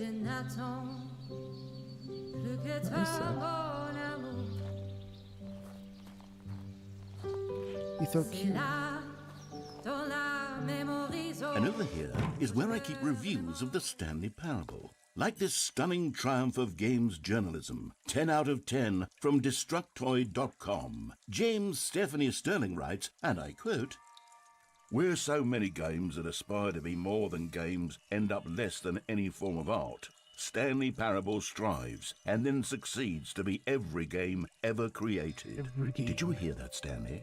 Every game ever created. That's how grand and all-encompassing the original Stanley Parable was. It was literally every game ever created. It was Skyrim, it was Persona 3, it was all of them, and now it's nothing. It's no games at all. It isn't even the Stanley Parable anymore. It's just a husk now. A lifeless husk with an hour of new elevator content. Fantastic Arcade. Indicade. Special recognition. Grand prize. Honorable mention. Official selection and winner. Nice. What's this? Okay, it's closed.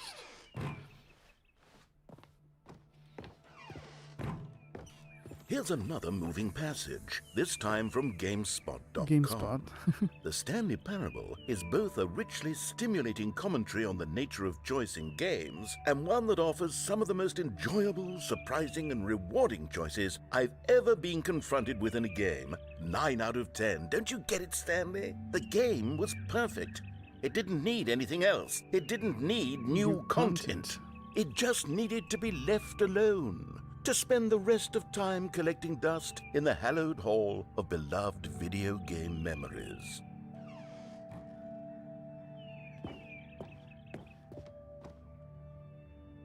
Carpet textures. Source SDK. Oh, it was made in Source something.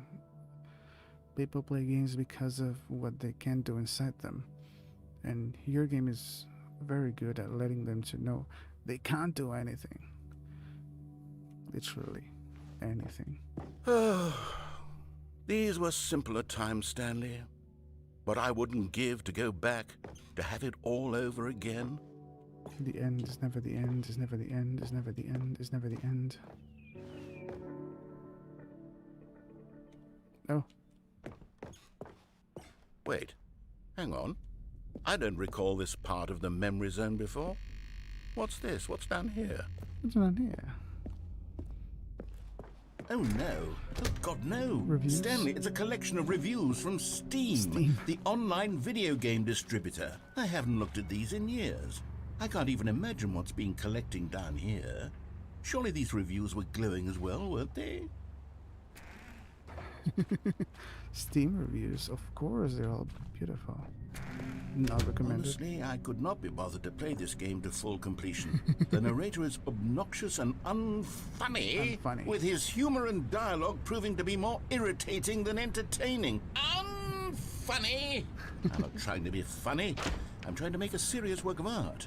I suppose I could write up a handful of gags to insert into the Stanley Parable, but the game is already such a densely layered web of profound philosophical insights that I can't even imagine where I'd have the room to stick them. I know where you can stick them. Ayo. That was an easy joke. Probably he wanted me to make the joke.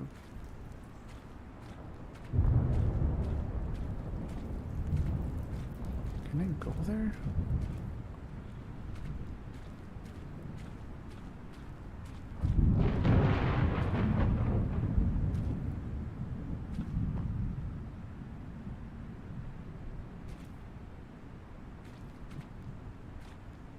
Nope. Thought I could discover something new there. No, another bad review. Is it a good one? Oh, it's blurred out. Okay, let's see what this one says. Well, the idea for the game is good, for someone who prefers non-linear games, this preachiness gets annoying fast. Preachy? Stanley, I'm not preachy, am I?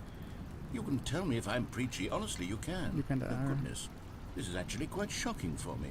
Well, to be honest, I had always thought of the game's dialogue as being rather terse to begin with. You can't know how much fluff I cut from the game to get it to feel as light and airy as it... Well, I always thought it did, but maybe it wasn't.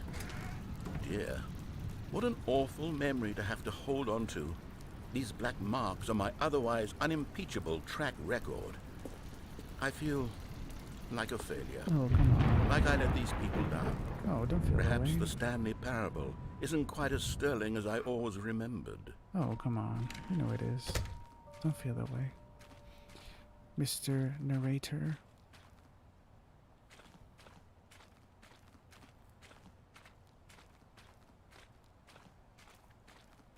What? What's this one got to say? You constantly have to stop doing anything so the narrator can catch up with his long-winded explanations of what's happening. I wish there was a skip button. Skip button. A skip button? Well, yes. Yes, I think we can do that. If I'm truly too preachy, then maybe letting you skip ahead for just a moment, surely it couldn't hurt. Not if it means we can strike these negative reviews from the record. Only positive reviews of the Stanley Parable. That's my motto today, and it's always been my motto. I'd do anything for the customer, Stanley. Yes, a skip button we shall have. Oh, is that a skip button? And here it is. Go ahead and give it a shot. I'll pop you forward in time so that the second my incessant droning starts to bore you, with just the push of a button, you'll have zipped right past it. It's what the players have been asking for, and I'm very proud to have delivered. No more listening to me rambling on and on and on. No. The Stanley Parable is a game for the people. And if the people want silence, then by goodness, that's what they're going to get. Well, don't sit around waiting for me to shut up. Go ahead and make me shut up. Here, we'll pretend that I've just begun an interminable monologue, and it goes... There you go. Oh, you're back, you see. You were only frozen in time for a few minutes, but it was plenty of time for me to deliver a long, rambling monologue full of unnecessary verbal flourishes and lengthy ruminations on the nature of choice in video games. Of course, I happen to believe it was perhaps one of my more profound such ruminations. Not that, of course, you need a description of it, but if I had to describe it, I'd say it was perhaps less of a rumination and more of a treatise, or maybe a manifesto. Skip. Well there, sport. You really did catch me rambling on a bit, didn't you? But that's the power of the button. The minute I start to go off on a thoughtless display of self-absorption, it's right at your fingertips to go poof, and it's all over. Oh, I can't wait to see what Cookie 9 will say about this, and whether they'll edit the rating of their Steam review, or at least change some of the wording, perhaps. To be honest, I don't even know if one can change their review in the first place. I guess I should become better educated on exactly how Steam works. Perhaps that would have been the smart thing to check on before I went about this whole exercise of making the skip button. Although I have to imagine that after seeing... Okay, welcome back, Stanley. Now, I should say that the amount of time the button has been skipping through is becoming longer and longer. That last one was, well, I want to say maybe 30, 45 minutes? It's not unendurable by any means, but it's... Well, there's really only so much I can ramble on to myself about. I know, it's shocking, isn't it? But at any rate, I do suggest that we not press the button again. I think the skip button has been aptly demonstrated, and we can say goodbye to it and just... Wait, how do we get out of here? Where did the door go? Wasn't there a door that led into this room? There's no door I do anymore. feel quite certain that there was one here before. How else would we have gotten into the room in the first place? I don't think one can enter a room without a door of some sort, or a window or something. Skip. Stanley, please don't push the button again. It's been 12 hours.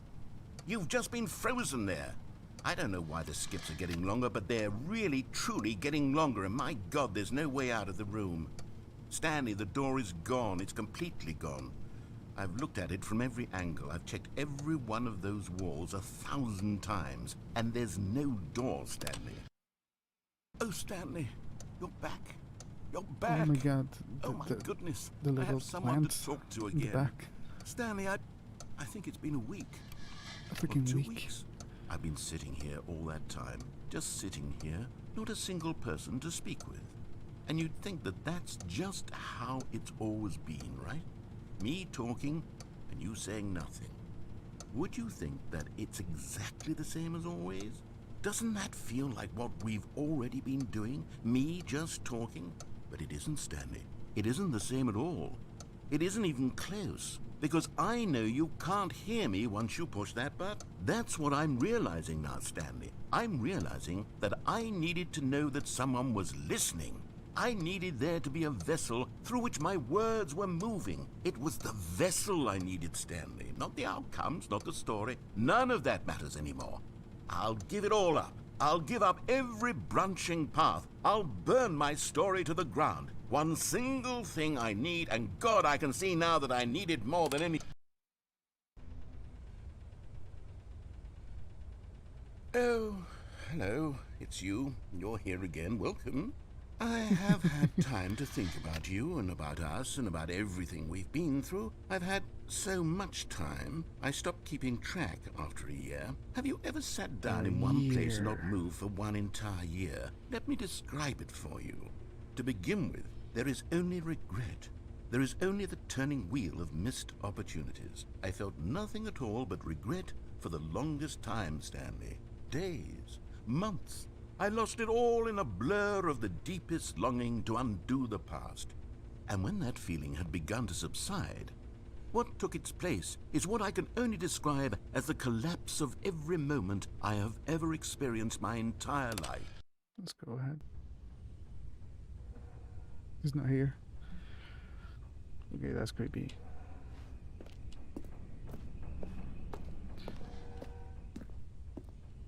Do I hear something? Oh my God.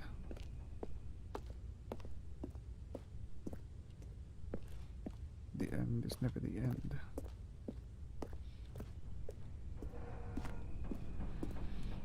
Oh, existential text job simulator.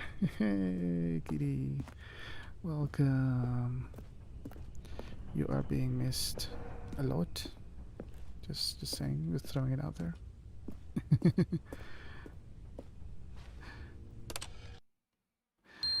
Thank you for being here. Oh no. No. The plant is dying. But they didn't understand the game was never meant to be funny. It was meant to have a point. It was meant to speak to the human condition. But where are the jokes? Where are the jokes? They bemoaned, they screamed, they gnashed their teeth and said, entertain us. It wasn't enough. They had to leave a pathetic little thumbs-down review and make all of their pitiful demands. But then, he's talking too much, they said. First, he didn't entertain us, now he won't shut up. It's the inconsistency, it's the lack of accountability, it's the unwillingness to examine with an uncompromising heart. It's been alright. Oh, hope it gets better for you. Kicking your ass, yeah. I understand that. I really do. There haven't been a lot of things in the household department and stuff. And yeah, no, not streaming too much. But probably will start doing a little bit more often. I don't know. We'll see how it goes. The end is never the end, is never the end, is Oh, never this is the what I end, heard. is never the end, is never the end, is never the end, is never the end, is never the end, is never the end, is never the end, is never the end, is never the end, is never the end, is never the end, is never the end, is never the end, is never the end, is never the end. What's happening here?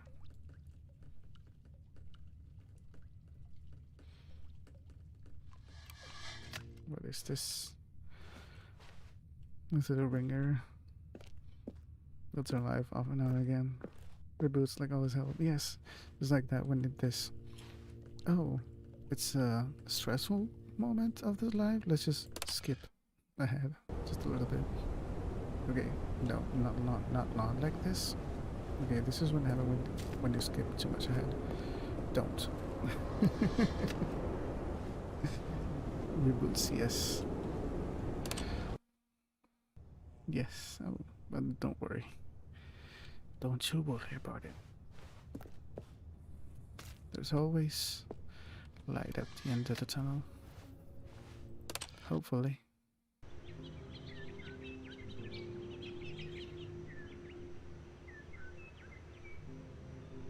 And life flourishes again.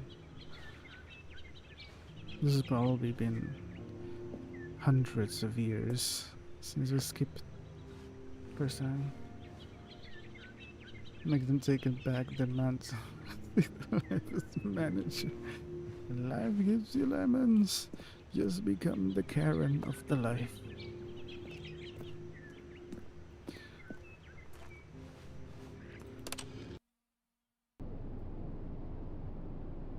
With combustible lemons. Let's do it. This is like the Time Machine, that movie.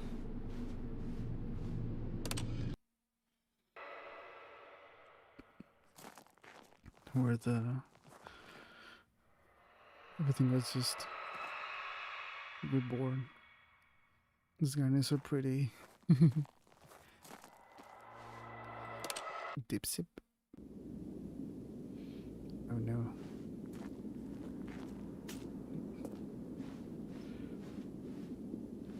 Dipsing? I don't know what you're trying to say. None of the words. What are words? Okay, it doesn't work anymore. Oh.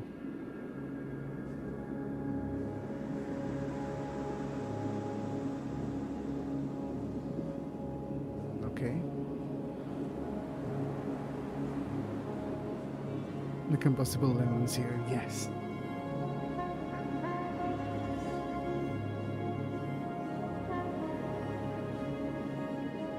This awfully reminds me of Journey.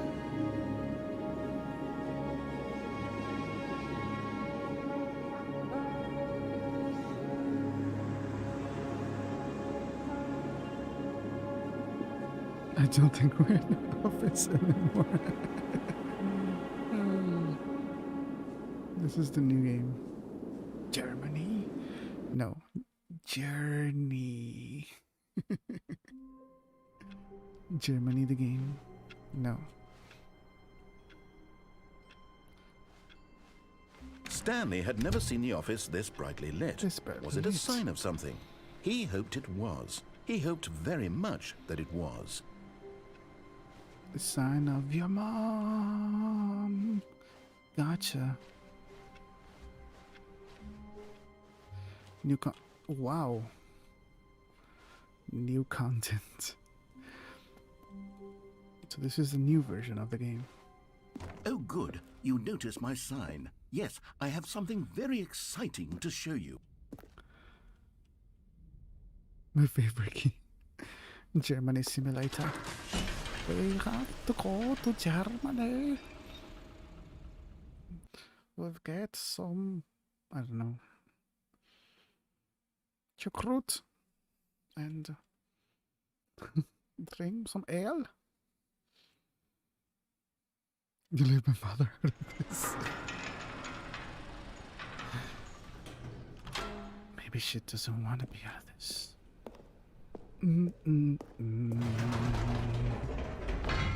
You see, Stanley, I've been reflecting on the Stanley parable and about how roundly disappointing this ultra deluxe version has turned out to be.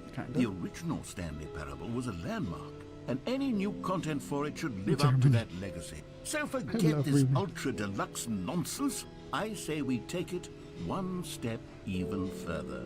Which is why I'm very proud to announce for the first time ever, the Stanley Parable 2. Ooh. Stanley Parable 2. Yes, you see, isn't this far superior to a measly re-release with a few minor additions? Think of all the new territory we'll cover with a fully fledged sequel. An entirely new experience, built from the ground up. Why, there are so many possibilities. It could go in so many different directions. This is what fans have truly been asking for. That's actually interesting. Calling it the Stanley Parable 2 Electric is Boogaloo, just so much baby. catchier than Ultra Deluxe, don't you think? Ultra Deluxe? What does it even mean? But the Stanley Parable 2, now that's an artistic statement right there. It's future-oriented. It screams progress and innovation and long-term franchising potential. Paradigm shifts. The second is the the higher placed. Win. 1, 2. Paradigm shift, synergy, brick motor approach, envelope, client centric marketing, leverage holistic value. I want those plans. Give me autumn sucks, yo. I like autumn because of the weather, but yeah. Plants die. Plants die. That's no fun. Two Stanleys. Now, to be clear, I haven't quite nailed down what exactly the Stanley Parable 2 is going to be, but let's take a look at some of the features I've been developing for it. I figure that if I can loosely organize a handful of interesting concepts, that surely the game will sort of naturally spring up around them. It'll all work itself out. Game development is much more of a fuzzy magic than anything scientific or logical, really. Oh, I didn't give permission to plants. How dare they go dormant? They just wanna sleep for a long time. A man with giant ears. Stanley Parable 2. DOS.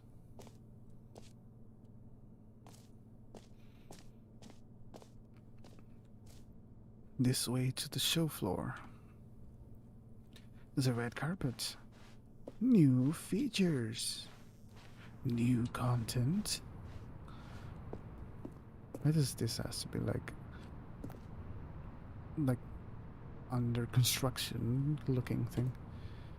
Expo hall, let's go. Oh, this is beautiful. That was looking sus for real. Here we are. Go on, try out some of the new features. The button that says the name of the player that's playing the game. Hear your name in the game.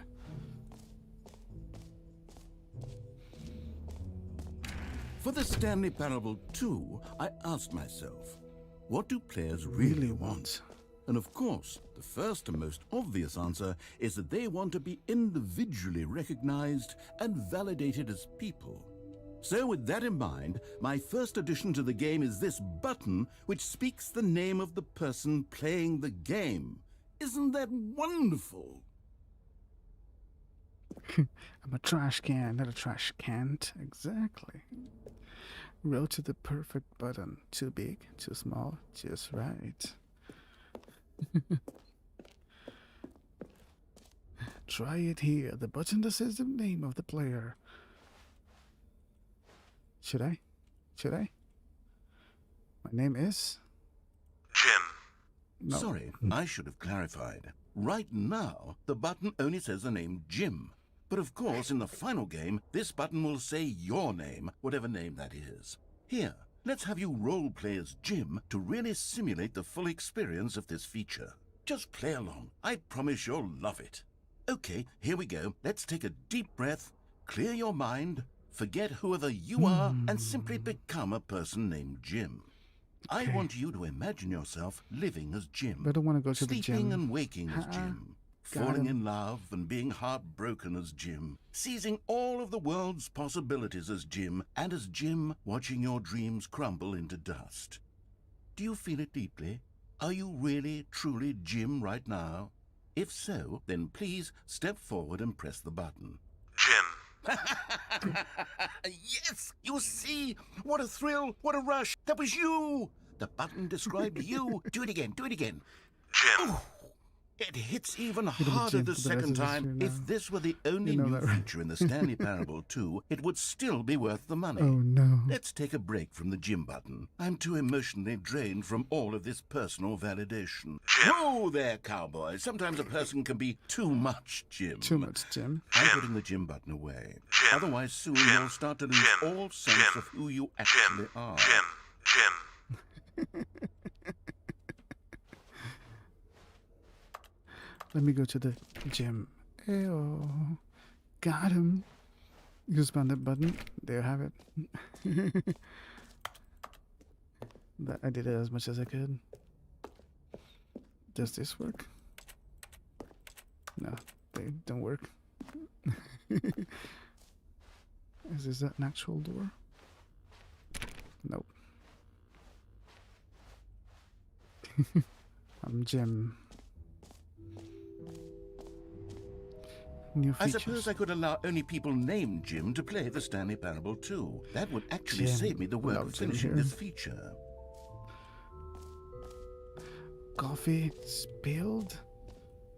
What a travesty.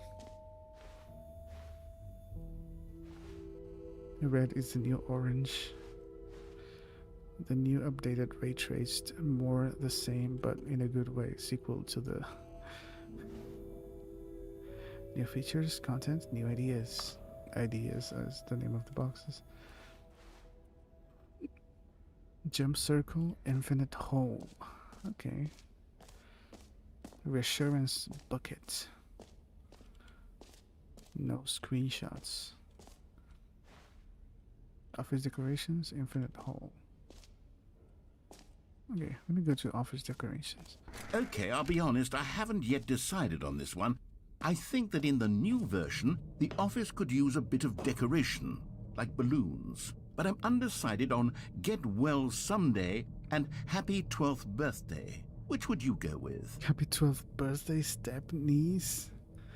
Let's go to You know, sometimes when you solicit another person's opinion, it makes you realize that you knew which one you actually really wanted all along. Get well someday it is. What a douchebag. Oh, it changes. Get well someday. Or Wait, actually, put it. maybe I should have gone with... No, I've made my decision. We're moving on.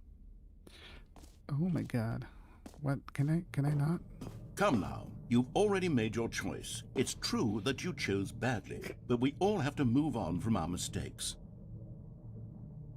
It's a balloon down there. I'm gonna go. What if I come back? Okay, it doesn't work. We'll learn from our mistakes.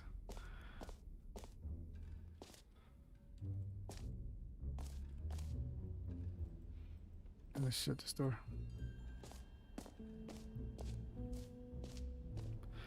Free new easy achievements. Get it here. It just works. Now, here's something special. You remember that broken test achievement that got left in the game on accident? Well, I'm developing a technology to simply give you the achievement. Yes. You see, you'll come to this lever, and when you pull it, the achievement will be given to you. It's as simple as that. Okay, perhaps I should have clarified. This is technology that will exist. Right now, the achievement is still fully broken. I'm not a wizard, Stanley. I guarantee it will be fixed in the sequel, to at last satisfy the hordes of ravenous fans all over the world who have been uproariously demanding this feature. Gamers, we hear you, and I promise it will happen.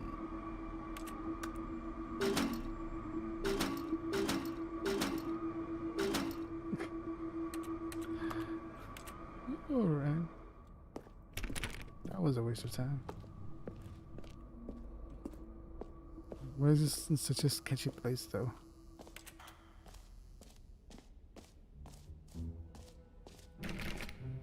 What else? What other exhibits haven't we seen yet? The jump circle. You know what? Let's bring the jump circle back for Stanley Parable 2 as well. It's... Oh, wait. You already spent all your jumps the first time we saw the jump circle? Oh, well. I suppose it can just be a nice decorative piece, then. We're Jim Enlightenment. Stanlightment? That would have sounded nice. The merch. This place. It's weird. The infinite hole. Can you find them? Can you find them? Can you find them? Collectibles. Now it's a real video game. In the Stanley Parable 2, you'll run around gathering up these miniature Stanley figurines. And what's truly innovative is that there will be no reward for collecting all of them. I don't want to stifle the intrinsic joy of watching a number go up. You simply collect all of them, and then you move the hell on with your unremarkable life. 1 of 6. That's amazing. Oh, nothing back there. Collect them all. God, it really is the worst when you collect everything in a video game and then they give you a big fancy reward for it. Absolutely tragic. Absolutely tragic.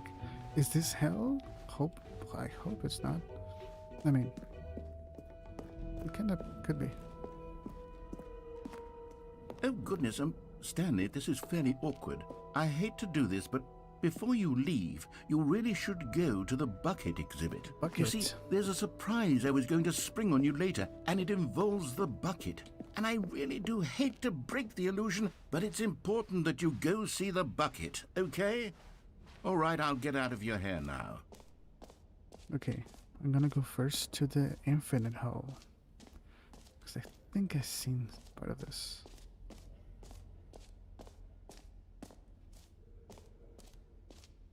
The infinite hole. Stanley, Here's an idea that I'm truly fond of. It's never been done before in a video game. This is, in fact, a hole that you can fall down forever. That's right. Infinite falling. You can fall until the end of time, if you like. A stunning leap forward for video games as a medium.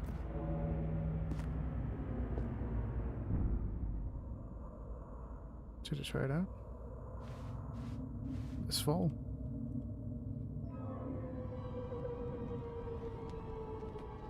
They're falling. You see, isn't it wonderful? One of my more ingenious concoctions, if I do say so. Now then, since you've gotten to see the infinite hole, you can press the teleport button to pop back up to the top, and we can continue onward. The game is this great. Now, I don't mean to be a bummer, To but I return do to the recommend you surface. use the teleport button to go back to the top.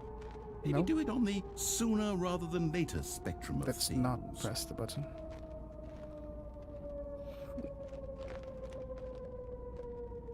Okay, Stanley. I don't know quite how to say this tactfully, but it's possible that I slightly Exaggerated. exaggerated the infinite nature of the hole.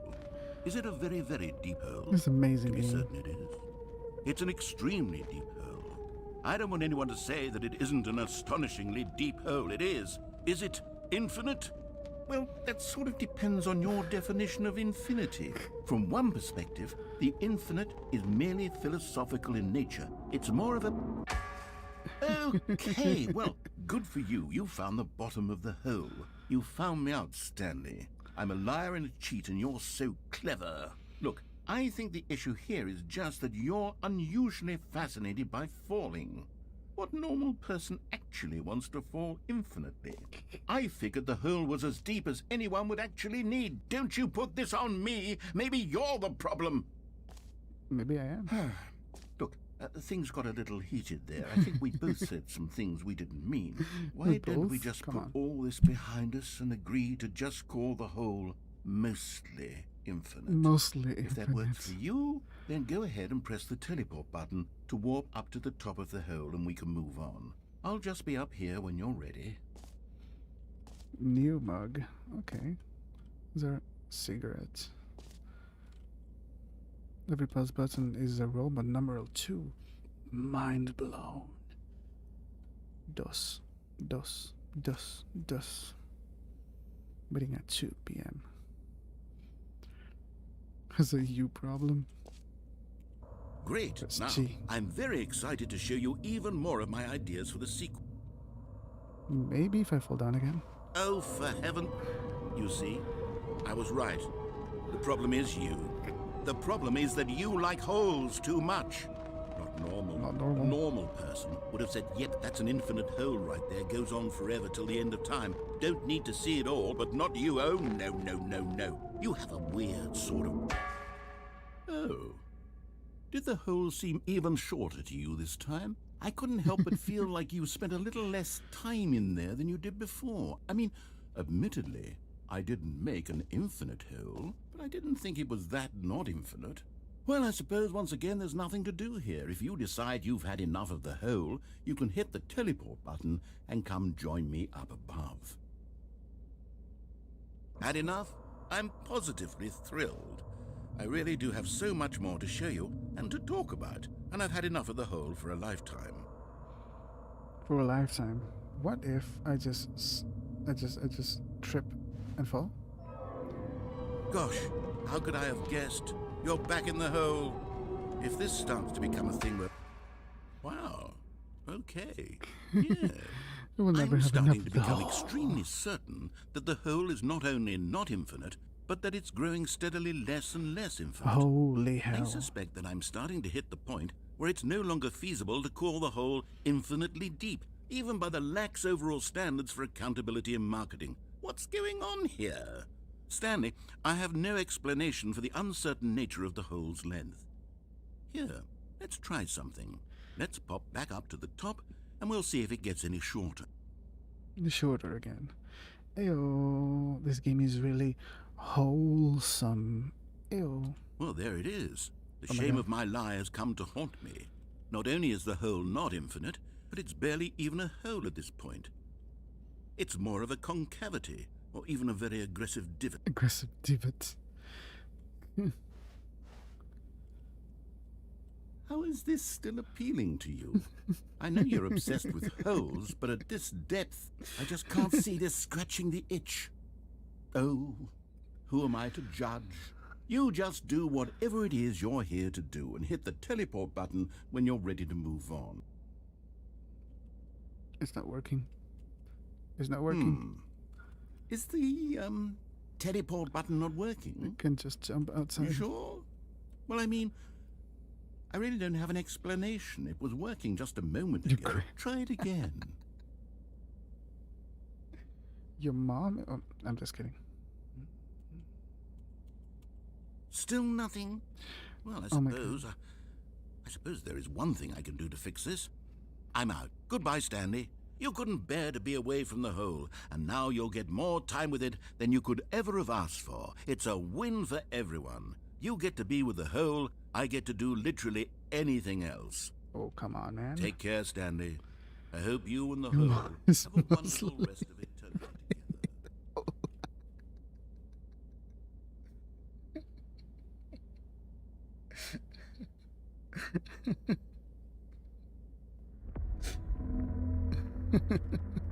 An infinite hole. Oh, what's happening? What? I can't jump. I will fight you. Oh no. Oh no. We're going down. Just like I'm so sorry for that one. That was uncalled for.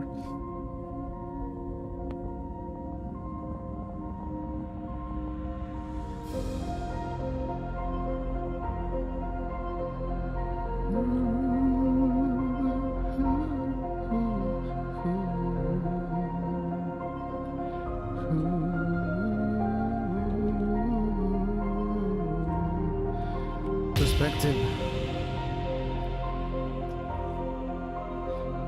Oh no. Whole midnight.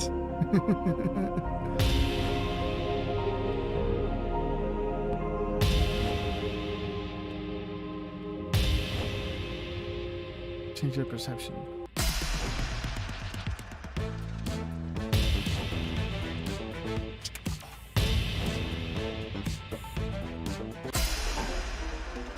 The music.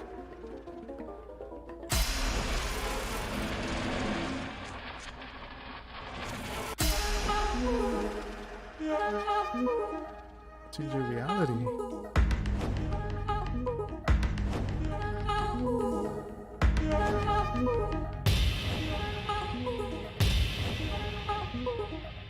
The challenge is entertaining.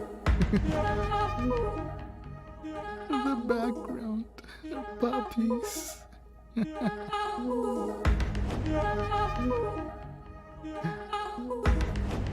Change yourself. Oh my god.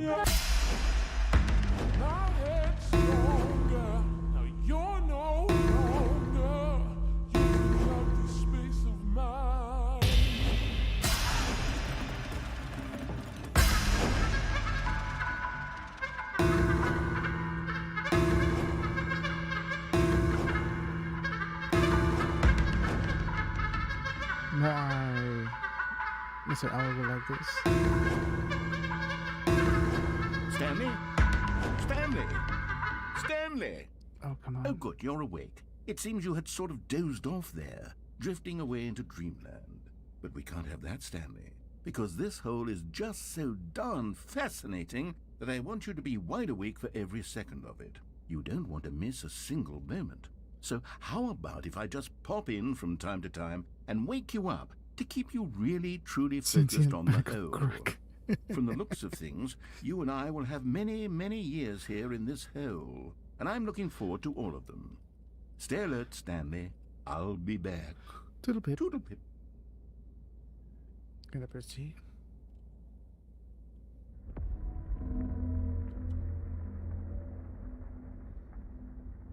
I'll be back.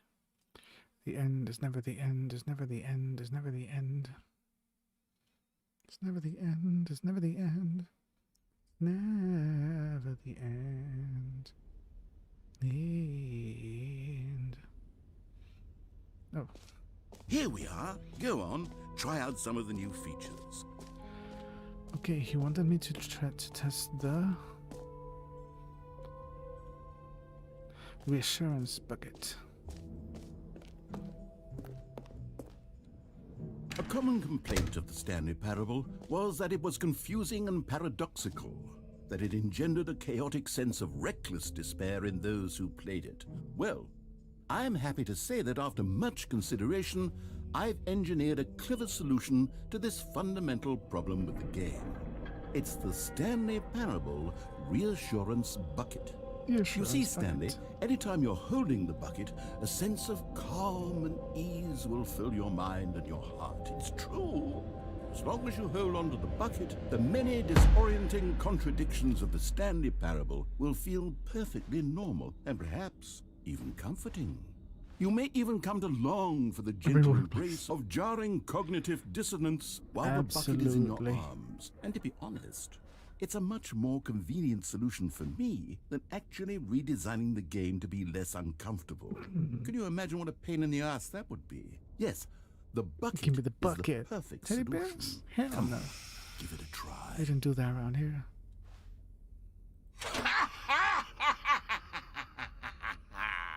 Can you feel it? The glow of comfort, even in the face of crushing despair, must already be sweeping through your body. And in fact, can I say that I do believe the bucket lends you an air of charisma as well? I think that just holding it has made you the slightest bit more attractive as a person. The benefits of the bucket seem to go on and on, don't they? All this and more await you in the Stanley Parable 2. Oh, I'm holding the bucket. Just go. Buckets are very, very hot. Does anyone give out awards for most enjoyable bucket in a video game? I don't think That so. really should be an award if it isn't already. Enjoy the new features. What is this? Epilogue?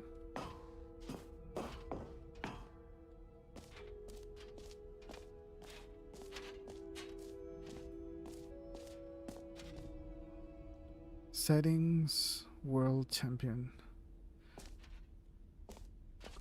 What is this?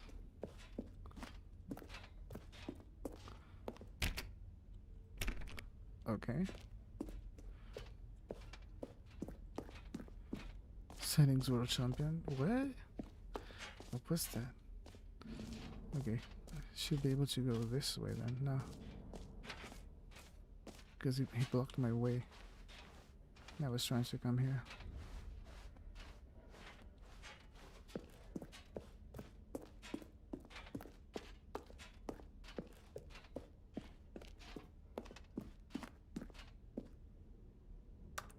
What is this?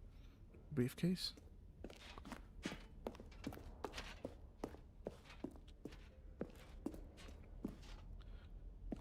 No screenshot, please. There's no photos. Just no screenshots. So, Stanley, what do you think? Do you like all of the new features? Yes, I know it's not exactly clear yet how exactly these features will come together as one single coherent video game, but I can feel it in my soul. It's going to work. There's definitely a good game in there somewhere. Say, let's do an experiment. I'll arrange these new features together, and we'll see whether or not it coheres into a meaningful gameplay experience. Okay. Are you ready? Here it is. I give you the Stanley Parable 2.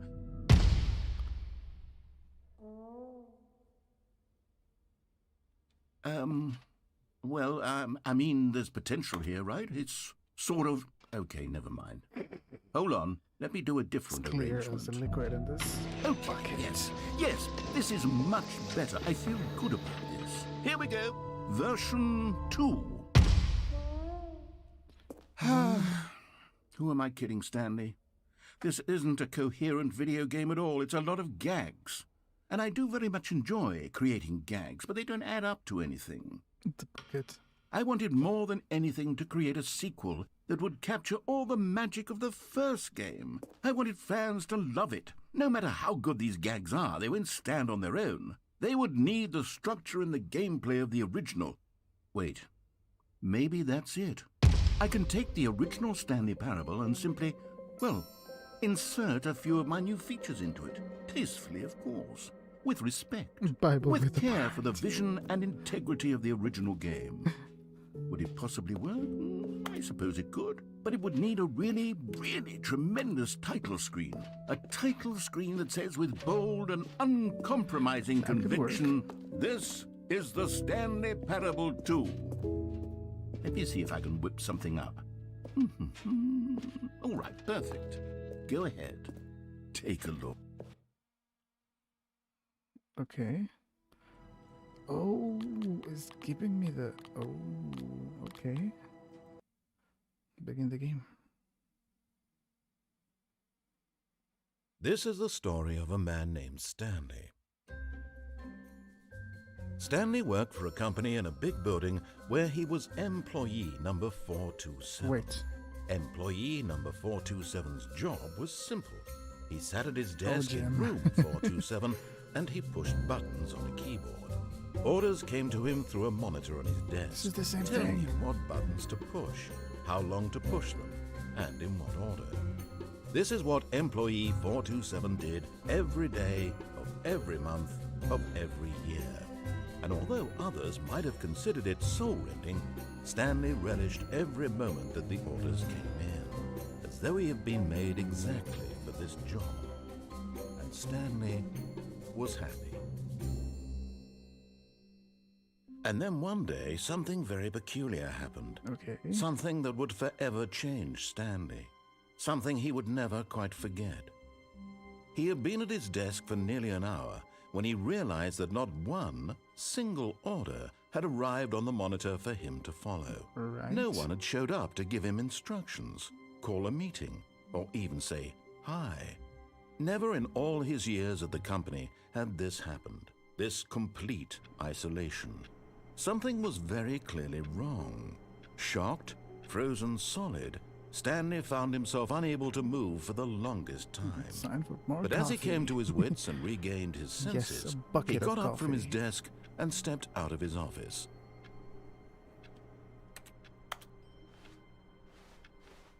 All of his co-workers were gone. What could it mean? The Stanley decoration. decided to go to the meeting room. Perhaps he had simply missed a memo. The decoration balloons that I did not pick. Mother effer. He's just gonna No matter how introduce hard Stanley looked, he couldn't find a trace of his co-workers. you madman. Exactly. Just the bucket. Stanley picked up the bucket.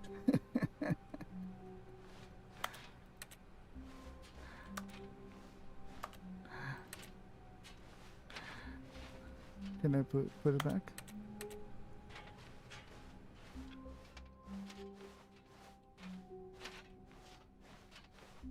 Stanley clutched the bucket tightly to his chest and entered the door on his left. The door on his left.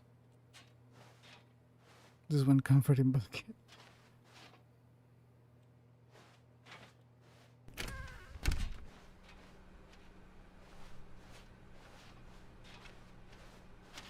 Just integrating all the new Still things. no one was here. Stanley needed the bucket's warmth and comfort now more than ever. Perhaps his boss's office was where he'd find answers. It's so reassuring. Yes. Oh, Stanley, can you feel it? The broom closet. It wants the bucket. You can feel that, can't you? The aura of jealous. It's as clear as day. This broom closet believes it deserves the bucket. I can really feel it now. It's a bucket. It belongs in a broom closet. That's what the broom closet is trying to say here. It's supposed to go with the other cleaning supplies. Good for you, Stanley. Cleaning Don't give in. supplies. Don't hand over the bucket. I know how hard it must be. given the Get pressure a that the good handle broom on closet that is game. putting on your shoulders right now, but you have to be strong. This is your bucket. This is your companion and lifelong friend. You can't hand it over. Oh, no. We're getting into name-calling now, it seems. Is this how low the broom closet has sunk, that it has to resort to this stream of petty insults simply in order to get you to hand over the bucket? Stanley, I never liked this broom closet for a variety of reasons, but even this is worse than I had imagined. And wait, now the broom closet has the gall to imply that you and the bucket are not truly deep and lasting friends? That your relationship is purely superficial and convenient? That your life is so banal and meaningless that you'd feel the same sort of kinship towards any inanimate object which happened to lay in your path in an even partially enticing manner? Well, I never. Go on, Stanley. Lay into it. Really tell the broom closet off for its demeaning comments. Expand on the wide variety of experiences you and the bucket have shared together. Go through each of them point by point. Share your journal entries detailing the rich emotional landscape of your feelings for the bucket as they have changed and evolved over the years. Over the Let him have it. years.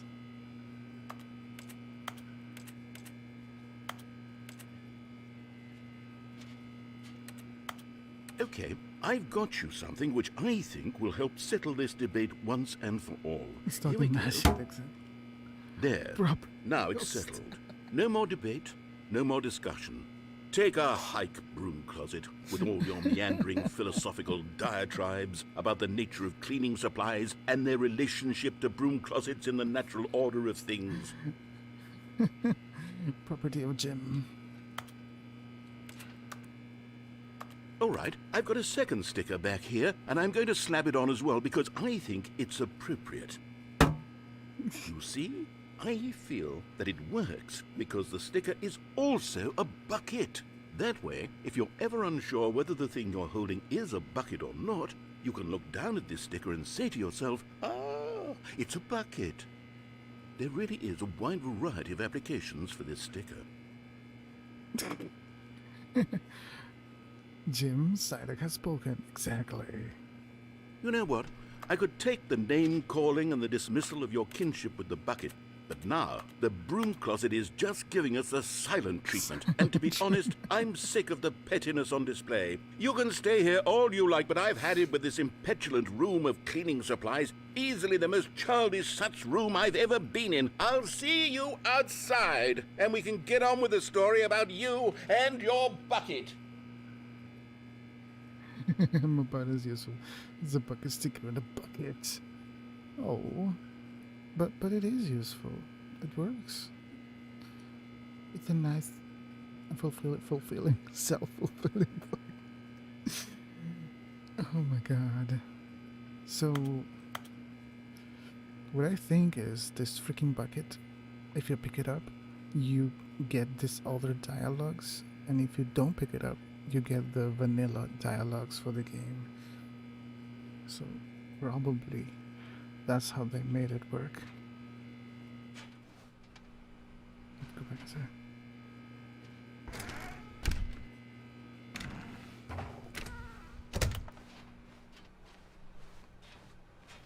Coming to a staircase, Stanley and the bucket walked upstairs to the boss's office.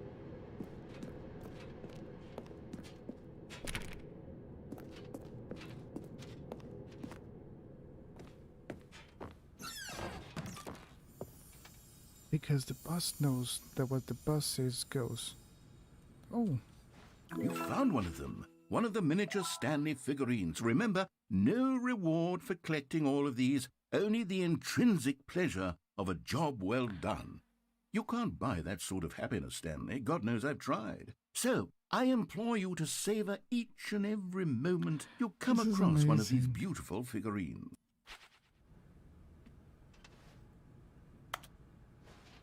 if the boss has suffered losses, then what's the boss chose?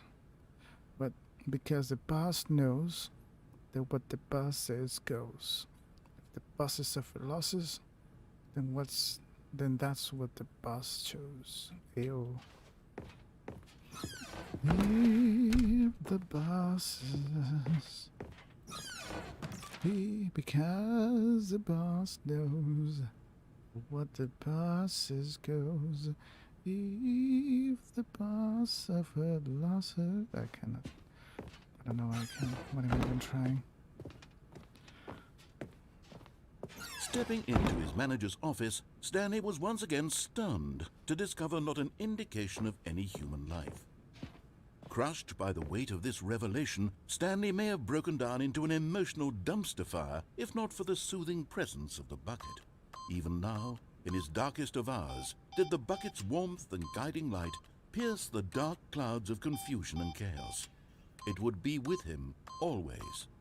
The bucket would, and he knew it. The two of them were inseparable. At this point, Stanley was so absorbed in the tender spiritual connection he shared with the bucket that he didn't notice the keypad behind the boss's desk. Nor in his bliss of simply being near the bucket did he have any notion that the pin number for the keypad was 2845. I was saying is, I make a penny and my boss makes dime, so I make sure shit. Stanley just sat around twiddling his thumbs. Trying to input anything on the device was useless, since he could never possibly know that the combination was 2845.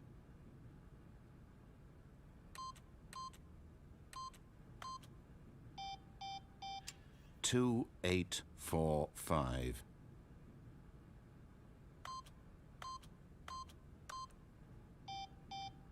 What if I'm dyslexic?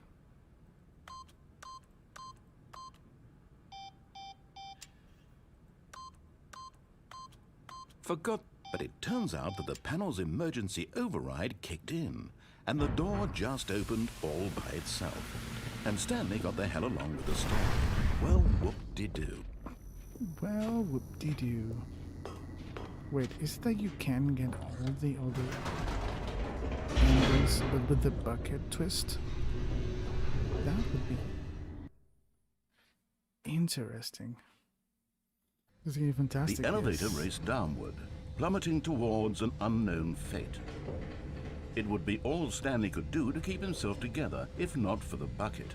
Soothing him, comforting him, reassuring that in this darkest moment of uncertainty, he would be all right. The bucket is here for you, Stanley. Everything will be fine. This is probably the best indie walking sim ever created, and this is the new version because this game was released in 2013 and now it's now re-released with the extra content, but the extra content it makes part of the game. So I believe the extra content or the extra endings, you can get them by picking up the bucket, and if you don't pick it up, you get the vanilla endings, which are like 24 or 26 endings for the game. Find someone who looks at you like Jim looks at the bucket. Jim has looked at the Stanley, so I must stick to it. Stanley and the bucket walked straight ahead through the large door that read, Mind Control Facility. Okay, that was scary.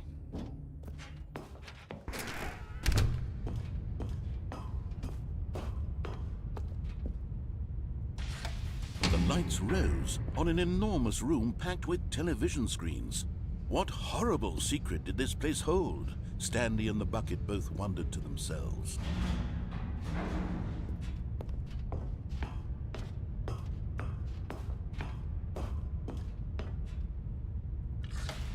The monitors jumped to life, and Stanley nearly dropped the bucket in shock. Everyone in the office was being videotaped, monitored like guinea pigs. The bucket had never seen anything like this, and it very nearly burst into tears as Stanley cradled it gently, reassuring it that everything would be fine. Everything would be fine, little bucket. I'm here for you.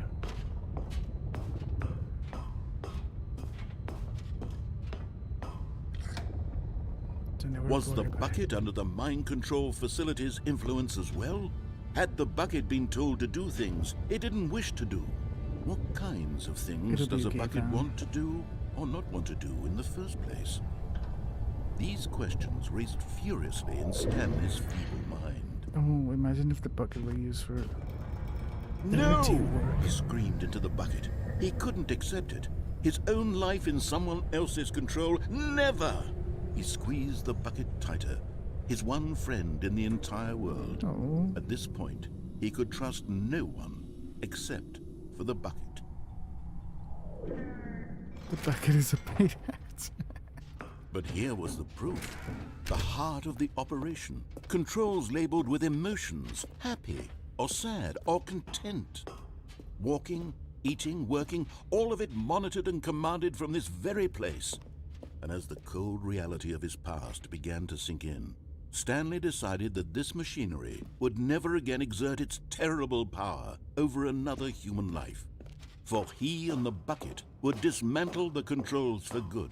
Two best friends, Stanley and the bucket, up against the world. They high-fived in a really cool way, and the bucket made a sassy comment about taking down the system. A sassy comment.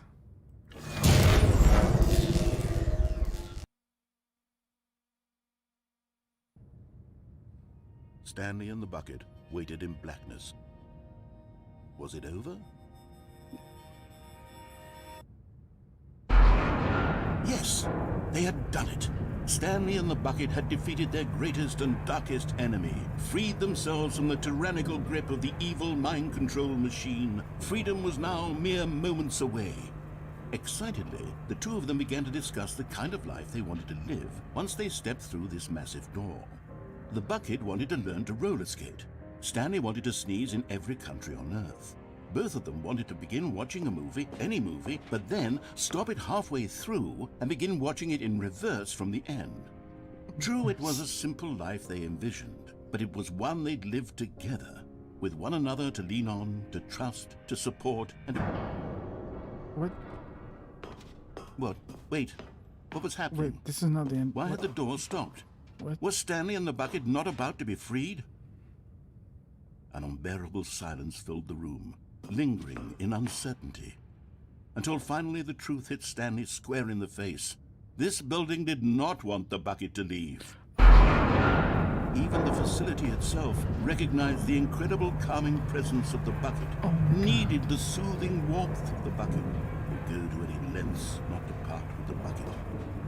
No, no, no. Stanley can't leave this place. Not while he has such a precious bucket in his arms. Oh my God. Not while this building has anything to say about it.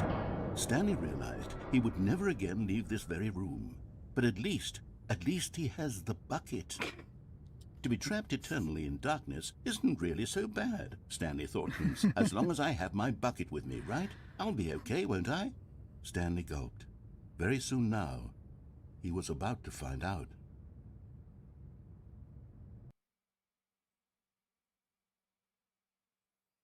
That was the ending. Oh my God. All of his co-workers were... Wait, no. This isn't the right office, is it? Is this Stanley's office?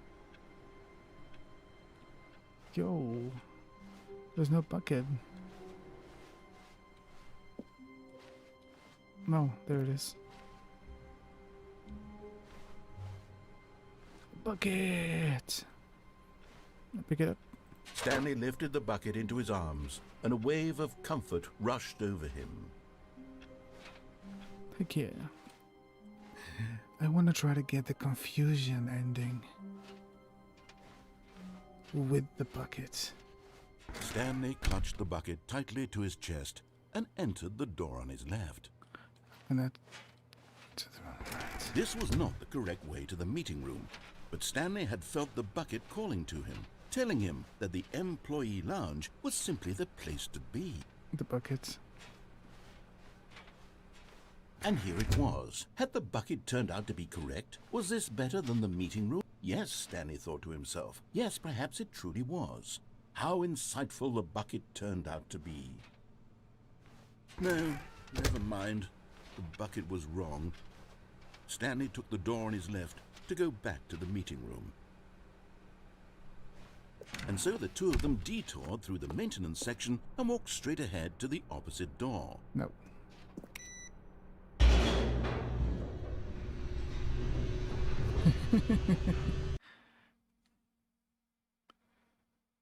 If you can be anyone, Good be the Stanley, I'm bucket. glad you found your way here. I knew you'd find this place eventually. Oh, this is all different. You see, your friends and I are concerned for you, Stanley. We've come together here because we care about you It's an very much. intervention. It's this bucket you're carrying around everywhere. The bucket isn't even from the original Stanley Parable. It's just sequel content. We're the ones that matter, Stanley. Classic characters from the first game, like the Adventure Line and the Broom Closet. Because that's what fans want from a sequel. They want more of their favorite jokes, not this bucket that they've never seen before. Oh, come on. Yes, I know I'm the one who gave you the bucket, but you're spending too much time with it. Don't you want another story involving the Adventure Line? No. We could make the Adventure Line go somewhere new. Yes, yes, that's what the fans want. Let's do it. I can put it anytime I like. You're not controlling my life. This is the mannequin in the apartment room ending. This is the baby from the new game ending. I don't even know if that's the correct name. The broom closet is... Oh, it's here. The broom closet is open. I can open it. I thought it was only the... This is beautiful. The baby? You're gonna cry? The fern! Oh my god. Let's follow the line. Whee! Look at that wacky line. Who knows where it'll go off to next? Oh, and it played some silly music as well. Yes.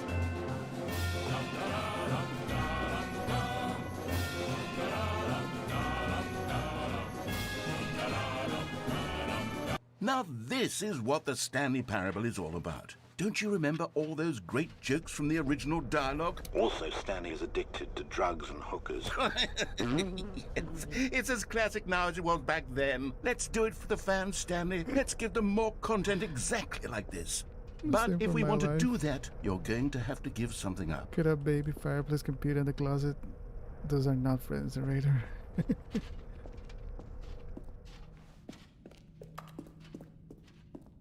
Oh my god, where is this leading me to?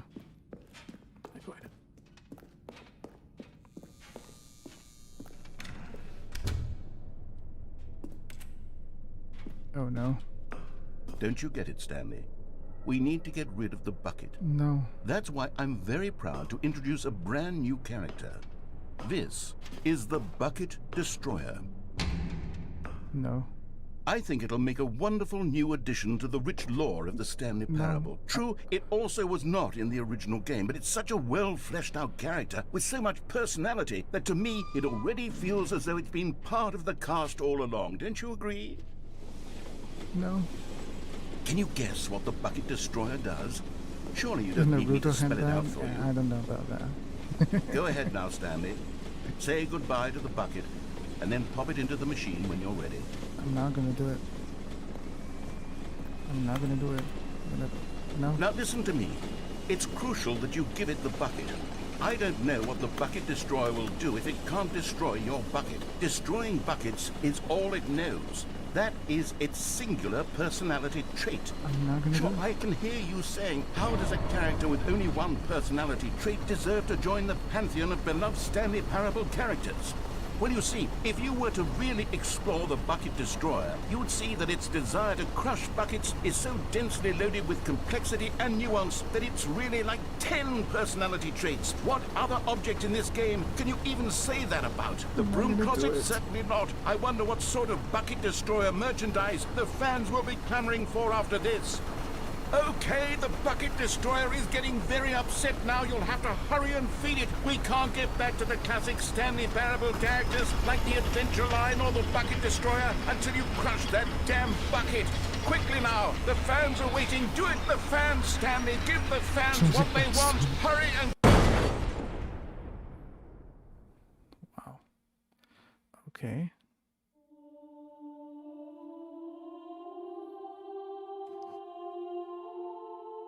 The Bucket Destroyer, my prized creation. You had so much potential. We were going to do such marvelous things with you, tell such spellbinding stories about you. All of it squandered now. Goodbye. New friend, Rust in for pieces. the moment in time that you were here, you were magnificent. Rust in pieces. You devil seed. You ain't touching my bucket. I don't know. She was a bucket too.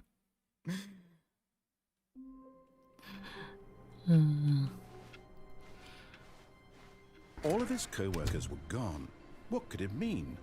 Stanley decided to go to the meeting room. Perhaps he had simply missed a memo. The confusion and the chaos all seemed to melt away as Stanley embraced the bucket. Can I get the 230 achievement again? Oh, please. Are you really just doing this for the achievement? Click a door 5 times. Is that all that you think an achievement is worth? No. I can't just give these merits away for such little effort. A measly 5 clicks. Now suppose you were to click the door 20 times. I would say that's the kind of effort that warrants recognition.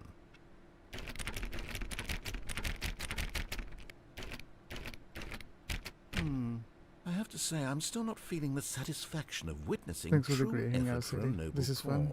cause. Perhaps 50 clicks will do it. No, yes, you're fine. almost certainly 50 No, clicks. you.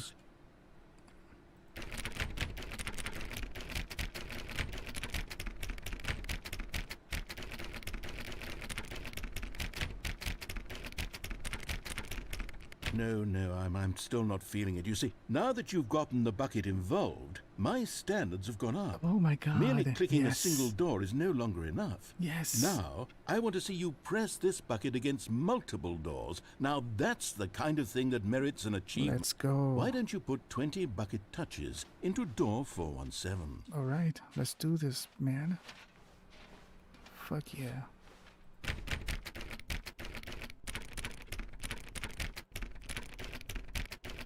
Okay, great. Now, go touch the bucket on door 437 a few times. A few times, okay. Yes, now we're getting somewhere. Let's How go. about door 415? Give it some bucket love. Bucket love, okay.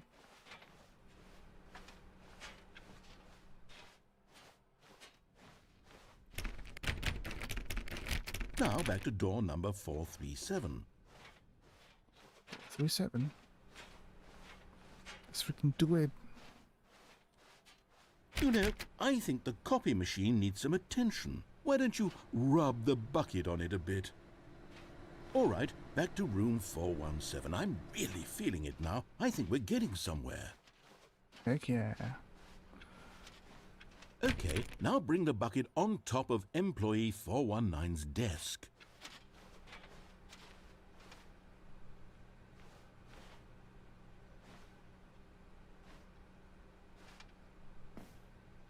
Yes, this is great. Now the bucket knows exactly what it's like to be employee 419. Now, let's introduce it to door 416. 16. We've almost got it. Now make the bucket and the copy machine touch again.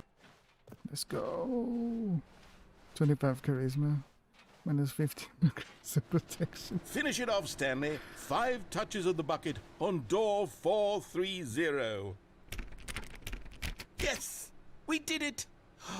Wow! That felt amazing.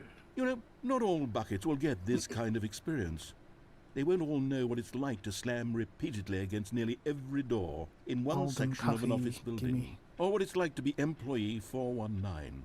Buckets may dream of an experience like this, but few can say they've truly lived it. You've given a bucket hope today. Hope today. Stanley, I'm very proud of you. I'm proud of you, Mom. Sorry. It says Jim craving some coffee or Stanley clutched the bucket tightly to his chest and entered the door on his left. wait, can I actually do it? This was not the correct way to the meeting room, but Stanley had felt the bucket calling to him, telling him that the employee lounge was simply the place to be. And here it was. Had the bucket turned out to be correct? No, never mind. The bucket was wrong. Thank you, Stanley took the door on his narrator. left to go back to the meeting room. No, Said the bucket. don't go to the meeting room. Go somewhere else. The cargo lift, yes. Go there. Go to the cargo lift. Narrator, he's proud of us. Good. Said the bucket. Now ride the lift all the way to the top. There's something up there I need you to do. Stanley did not question why or how this bucket was speaking to him. It should have alarmed him, of course, because buckets can't talk. But Stanley chose not to think about this obvious fact. He was firmly convinced that the bucket had spoken to him, and he unthinkingly did whatever the bucket asked.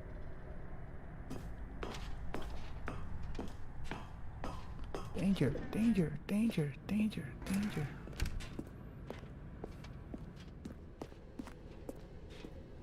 No, stop. Look there on the wall. You see, there's a sign right there. It says, no buckets past this point. Stanley, how could you think it was okay to bring the bucket here? Damn it. What if the problem is that you actually don't know what is a bucket and what isn't a bucket? I suppose that would explain a lot about your behavior up to this point. Which, if that's true, well, my goodness. I think we have to do something about it. This misunderstanding could have dire consequences on the entire rest of the game if not addressed quickly and properly. Speaking to So the much of leader. the impact of the story is dependent on your understanding of what is and isn't a bucket. Please, step in here for a moment. I don't want to.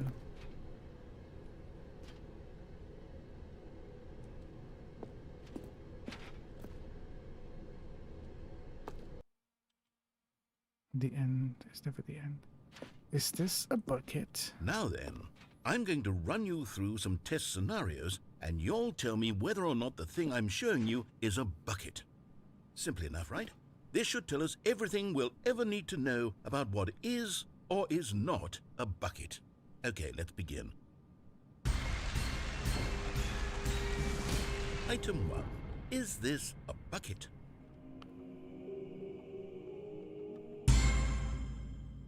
Correct. It is a hologram of a bucket, not an actual bucket. Mother effer.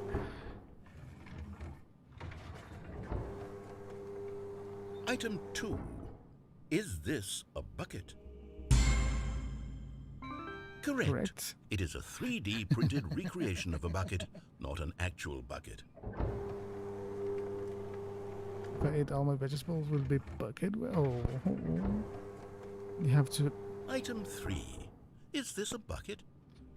You probably have to eat the meat because it has iron.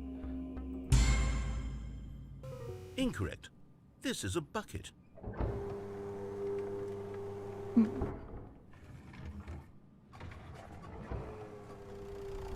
Item 4.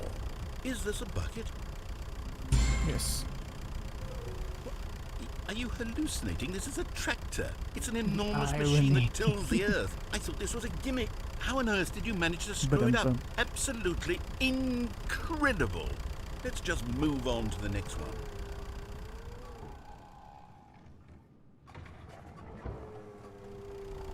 Is this a bucket? Yes. Correct. This is a bucket.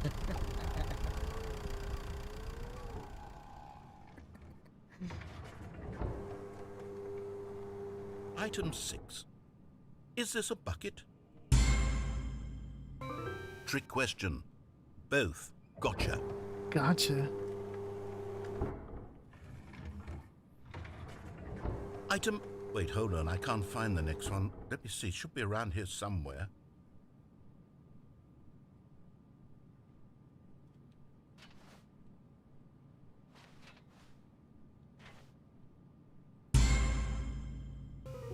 Okay, you and I both know there isn't anything here, and I don't appreciate the implication that nothing is a bucket. Nothing when is we a both clearly know that a bucket is something, and therefore nothing could possibly be something.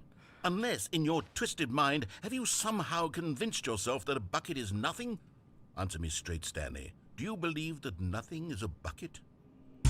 Nothing is a bucket. You know what? I'm too confused to even sort it out. I've lost all sense of perspective. What is a bucket? What isn't a bucket? Mere moments ago I could answer these questions with confidence. And yet now I'm somewhat adrift. Do any of us know what a bucket is? Am I a bucket? Yes. Stanley, I can't keep doing this. I'm losing myself, and myself was all I ever had to begin with. I'm afraid the bucket is threatening to tear our relationship apart. I can't have that. I'm sorry. It's a clean up almost But I'm like going you to leave erase behind. all Let's see. buckets from the game My entirely. next factor. Okay, here we go.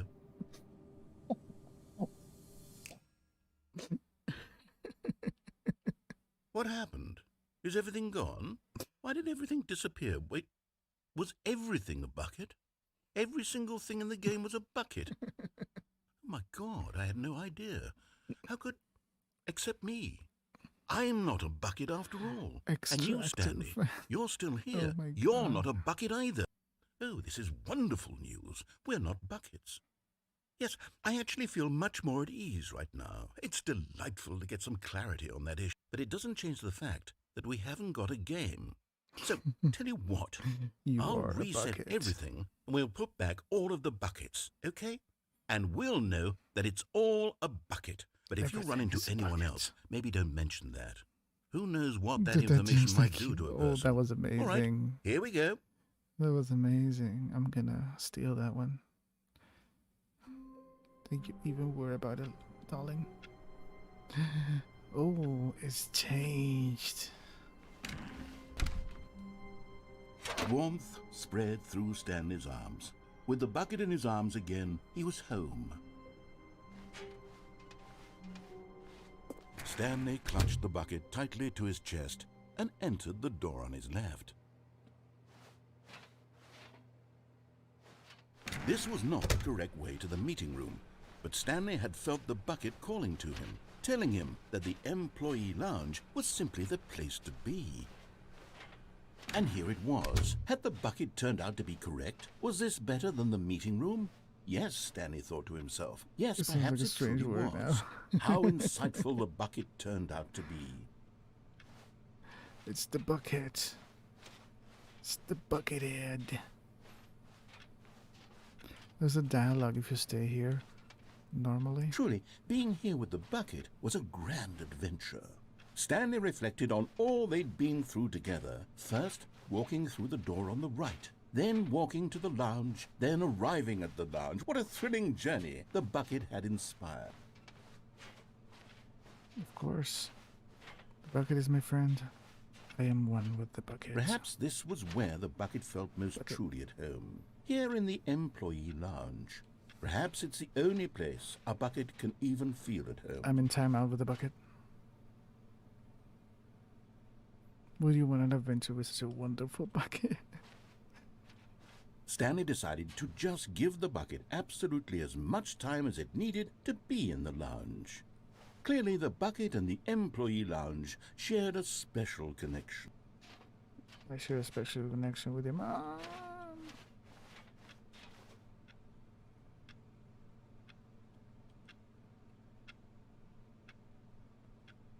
I'm in timeout with the bucket. Poor little bucket. 1, little 2, little 3, little buckets. 4, little 5, little 6, little buckets. 7, little 8, little 9, little buckets.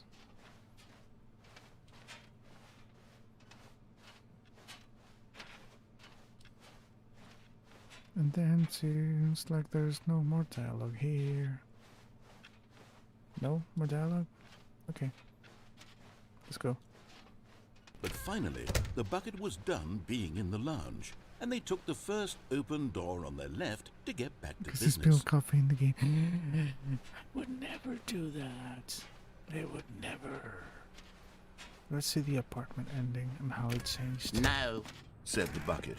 don't go to the meeting room. Go somewhere else. The cargo lift, yes. Go there. Go. Good. Said the bucket.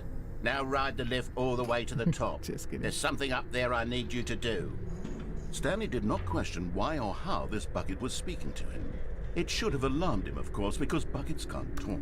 But Stanley chose not to think about this obvious fact. He was firmly convinced that the bucket had spoken to him, and he Since my teens, unthinkingly it did was an whatever the bucket experience. asked. Energy drink.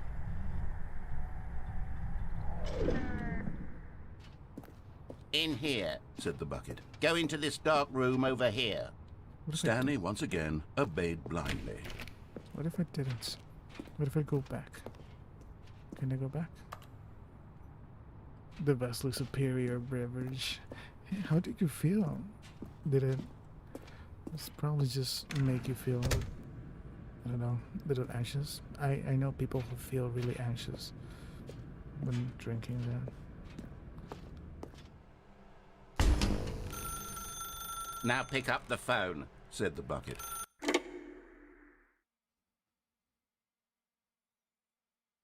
Said the bucket.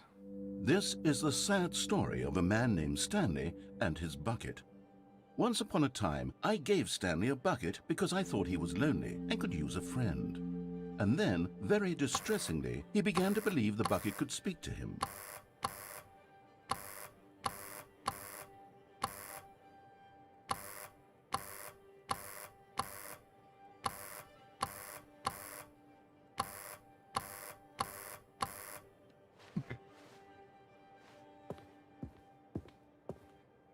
Where's my bucket? Sunset. Where's my bucket? What's going on? Are you a bucket?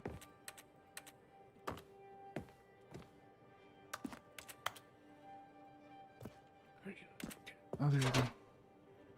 It's me, your bucket. Press B to take me to work with you.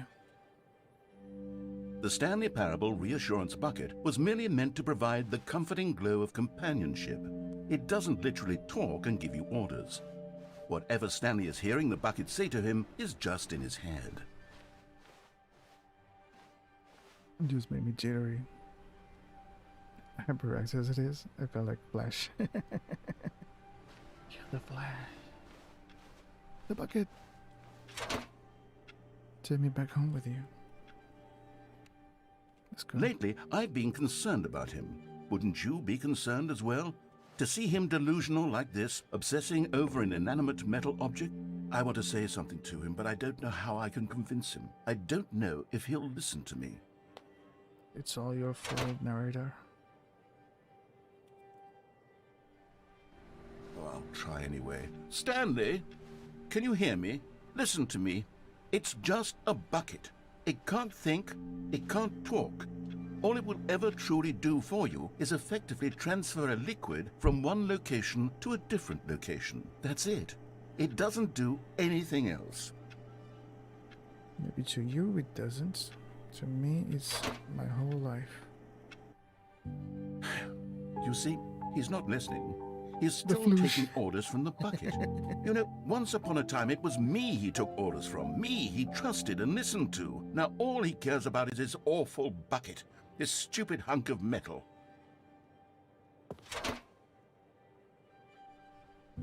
It's sad, but I suppose he doesn't need me anymore. From now on, he's just going to cling to this bucket, this cold, empty bucket, this sort of shiny bucket. Well, I'll give it this. The bucket does have a nice shine to it. DC superhero origins. The floosh. It's like the AC. DC. Ew. Yes, I suppose on closer inspection that it doesn't quite look like your average hardware store bucket. It's just a little more, what am I trying to say? Sturdier, more capable of transporting liquid. Like it would be better at moving an Sugar black amount of coffee. water from one room to another. A greedy black sad man. Pathetic.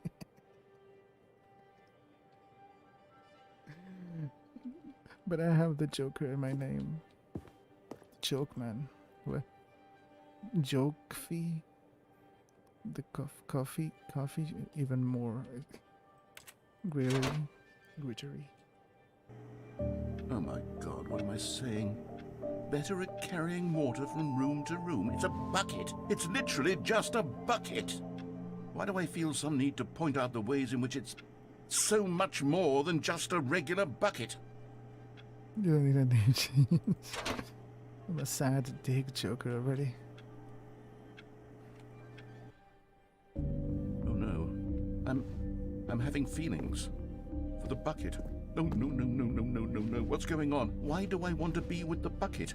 Hear what the bucket has to say. Do anything it asks. What's wrong? I don't understand. Perhaps if I had the bucket, this would be less confusing. Yes. The bucket could tell me what to do in this troublesome situation. Never. The bucket. It's in the bed. I'm waiting for you. Bucket senpai, notice me. Step bucket, what are you doing? Stanley, give me the bucket. Give it to me. Give me the bucket, Stanley. I need it. Give it to me now. Give it or I'll...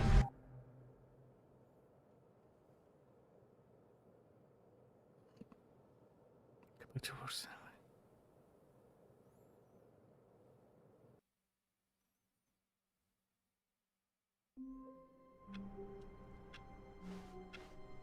All of his co-workers were gone. What could it mean? Stanley decided to go to the meeting room. Perhaps he had simply missed a memo.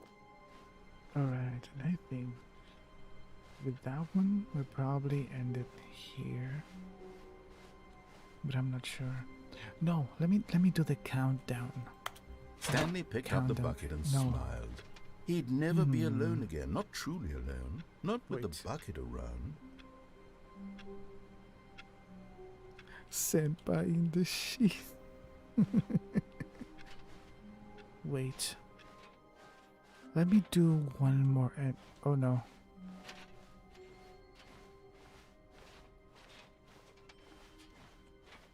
What is this? This is still the same one. Stanley clutched the bucket tightly to his chest and entered the door on his left. Okay, let me do the escape one. And we'll see what that is.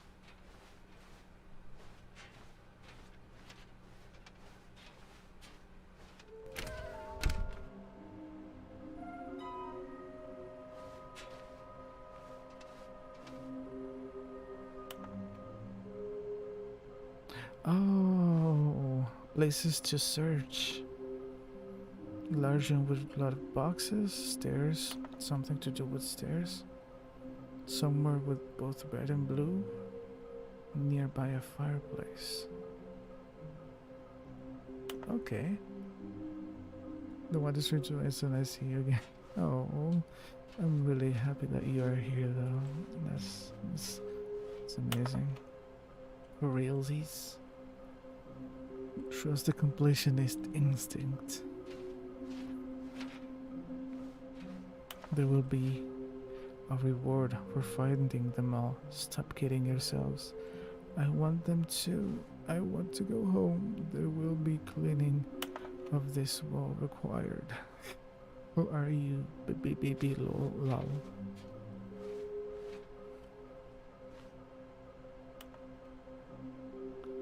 Structurally sound bridge. We need more plans. What? Bucket friends forever. Exactly. Figurine Finders Committee.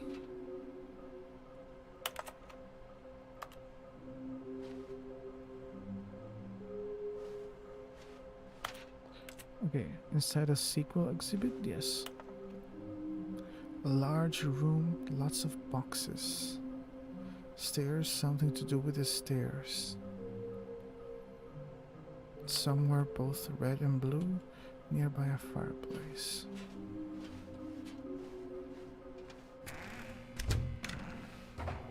Stanley, we must move on from this broom closet, simply because I have no remaining stickers. If I did, you can guarantee we'd be in here for hours. But alas, no stickers. But I want more stickers. Schrodinger's cat is sweating. No more stickers. No? Coming to a staircase, Stanley and the bucket walked upstairs to the boss's office. I want my stickers. I found the one in this room. To be rich, is it a crime? To commit crimes, isn't it rich? What a life it would be to have to pick just one.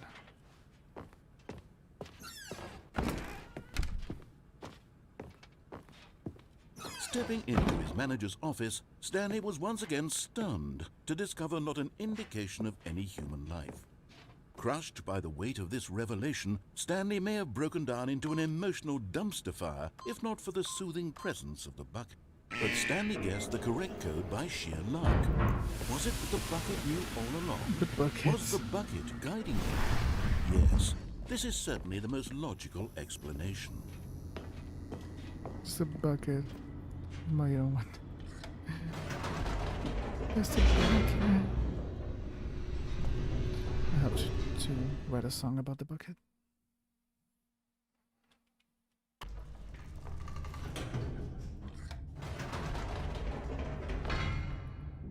Wait, Stanley said to the bucket. Can we go back up?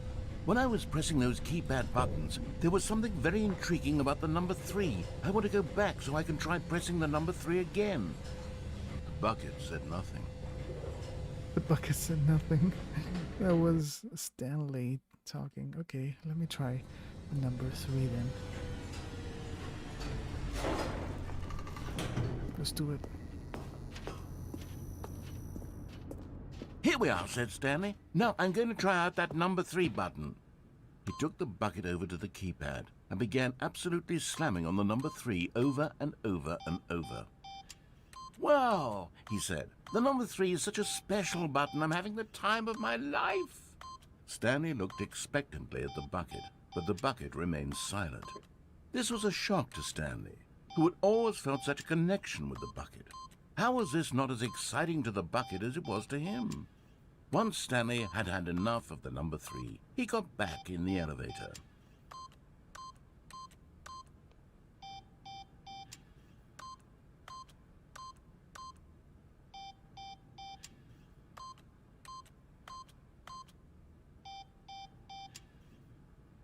You're breaking up with me. No, the bucket would never do that. The bucket knows. Is this like a room with boxes? No. Perhaps the bucket had missed something. Perhaps it had not seen how much joy Stanley got from slamming the number 3 repeatedly. Maybe.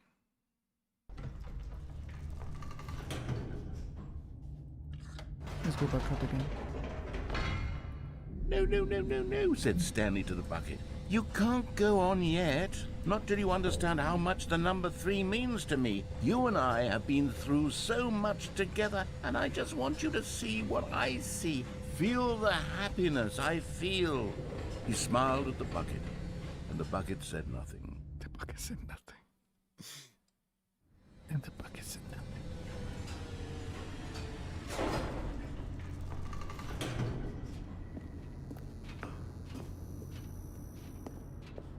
Here we go, said Stanley. This time I'll really show you. He ran to the number 3 and began to wail on it like a musician on a beloved instrument, weaving a concerto of truth and passion. He wielded the number 3 like a fine artist would wield a paintbrush. He told stories through the number 3, stories of his dreams and hopes and fears. And the whole time, he looked to his bucket for a reaction of some kind. Anything to let him know that the bucket appreciated what he was doing. Oh. The bucket conveyed absolutely nothing at all. Like the broom Only closet silence. never. Crushed by a wave of dejection, Stanley returned to the elevator. The broom closet is like the crazy ex. There's always around. Stalker X. We must never let them go back. Because we care about the bucket, and the bucket cares about us. Stanley and the bucket were so close. They'd always been there for one another. Why suddenly could the bucket not connect with this passion of Stanley's? The question caused Stanley to ruminate the whole way down the elevator. He knew that there must be a way to get through to the bucket, to communicate fully with his dear friend. Surely there was a solution, mustn't there be? We have bucket stories? Ew.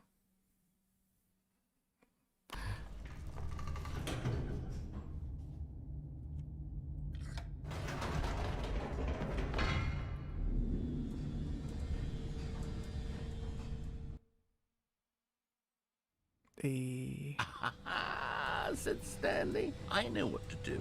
I know how to fully express this feeling in my heart. He decided right then and there that he would hold a press conference where he would speak to the public on all matters relating to pressing the number 3 over and over. He would elaborate fully on what the number 3 meant to him and why he felt so alive when pressing it. Then the bucket would be able to see his joy through the eyes of others. It would get to see the world react to this discovery of Stanley's. And it would be through the public eye that the bucket would finally understand Stanley's work. For months, he advertised and marketed his press conference, building excitement around it, developing and rehearsing it, until it couldn't be refined a single measure further.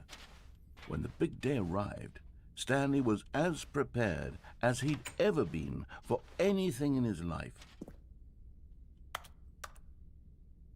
This is so freaking amazing. This is one of the best games ever made. To the straight 3333333. 333. This was it. One last chance to win the bucket over. One opportunity to share a true connection with a loved one.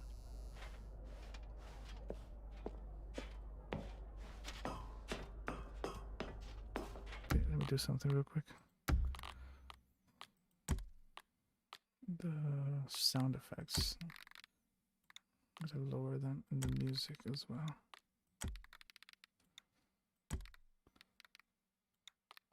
Let's put it at 69. Ew. I'm just kidding.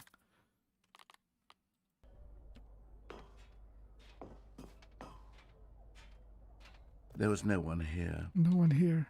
Nobody had come to the press conference to hear Stanley speak, to listen to him talk about what it really means to press the number 3 on a keypad over and over. He was unloved, uninteresting, he was a failure, and in that moment Stanley knew that the bucket would never again take him seriously. There would be no connection, no deeper understanding. The bucket merely sat there in his arms, indifferent. And so it began that slowly, over many years, the two of them grew more and more distant. No, never. They spoke less and less, No. neither wishing to state the obvious, that any sense of real respect between them had eroded since that day at the press conference. There would be no more games, no more long conversations about passion and pursuit, only a silence that consumed the space between friends. Oh my God, this is sad. And Stanley, having for once in his life discovered the warmth and comfort of true companionship, was cast back into the unremarkable normalcy of loneliness. Yeah, oh my fucking God. Bucket, hold me.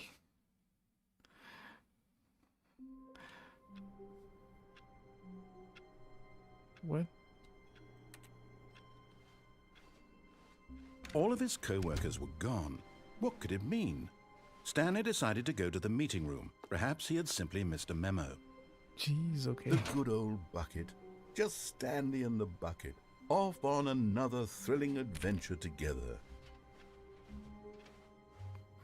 The endings are all different. Stanley clutched the bucket tightly to his chest and entered the door on his left.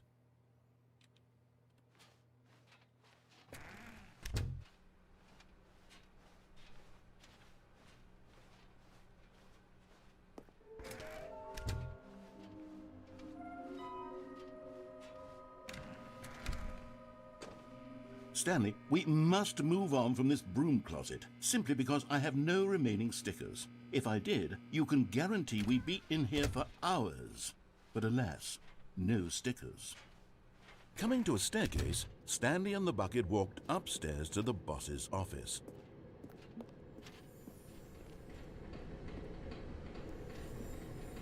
Another miniature Stanley figurine. This, there really must be a snappier name for these things. What about mini stands? Mini Stanley stands. figs. What about Stanlerines? Yes, I think I like that. Another Stanlerine under your belt.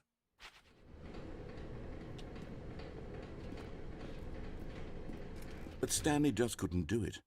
He considered the possibility of facing his boss, admitting he had left his post during work hours. He might be fired for it. And in such a competitive economy, why had he taken that risk? All because he believed everyone had vanished? His boss would think he was crazy. And then, something occurred to Stanley. Maybe, he thought to himself, maybe I am crazy. Yes. He looked down at the bucket in his arms. Am I crazy? Stanley. He asked the bucket. The bucket returned his gaze, I love but said this nothing at sauce. all. That's strange, Stanley thought. Spilled Usually the coffee. bucket is a source of guidance and wisdom for me in difficult times such as these. He held the bucket close, yet felt none of its familiar reassurance and comfort. Sacrilege. And that's when Stanley realized, this isn't my bucket. It's just a normal, everyday bucket. Someone else's bucket, perhaps. No. How did I end up with someone else's bucket? This is all terribly wrong. Surely no good would come from this. What? Who knows what sorts of bizarre hallucinations Stanley might experience without the psychologically grounding presence of his bucket. And indeed, now he noticed that the rooms were repeating, which was, of course, very odd. And now he felt himself floating off the ground. Oh, gracious, he exclaimed. Without my bucket, I've gone truly mad. Where is it? I must find it. Far off in the distance now, he heard it, calling to him. Stanley! Stanley, it's me! The bucket! Could it truly be? He rushed forward from room to room, passing by one bucket after the next. None of them were his. None of them were his special bucket. Come to me, Stanley! Find me! He had to find the bucket. He had to return to his old friend. It was the only way to truly restore his sanity. And then suddenly, he froze dead in his tracks. He knew where the voice of the bucket had been coming from. The real bucket was inside of him all along. I It am was a bucket. incredibly painful. Stanley doubled over in agony and blacked out. This is the story of a woman named Mariella. This is the story of a woman named Mariella. What about the bucket, Mariella? Mariella woke up on a day like any other. She arose, got dressed, picked up her bucket of comfort and security, and walked to her place of work. She has a bucket. But on this particular day, her walk was interrupted by the body of a man who had stumbled through town, talking and screaming to himself, and then collapsed dead on the Real bucket sidewalk. of friends would make along the Right way. away, she knew what the problem was. Exactly. This man had no bucket. Of course he'd gone mad, ranting and raving about a narrator describing all of his actions and how everything is You are my predetermined and free will is an illusion and it's all Messiah, just a you're video game. It could all have been prevented if only he'd taken his bucket with him. Perhaps he didn't even realize he'd forgotten his bucket at home in the first place. How cruel the world can be, Mariella thought, and she hugged her own bucket even tighter. But of course, she had no time for this.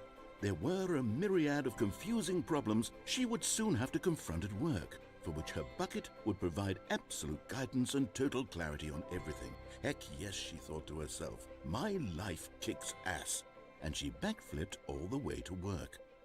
Backflipped all the way to work.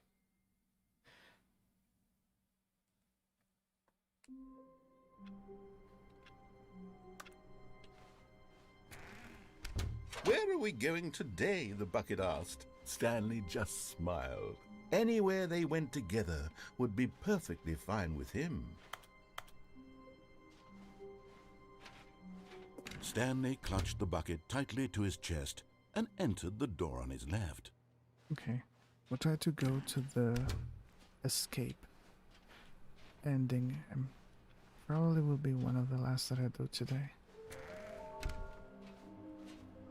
We'll see how that ends. How that ending ends. Coming to a staircase, Stanley and the bucket walked upstairs to the boss's office.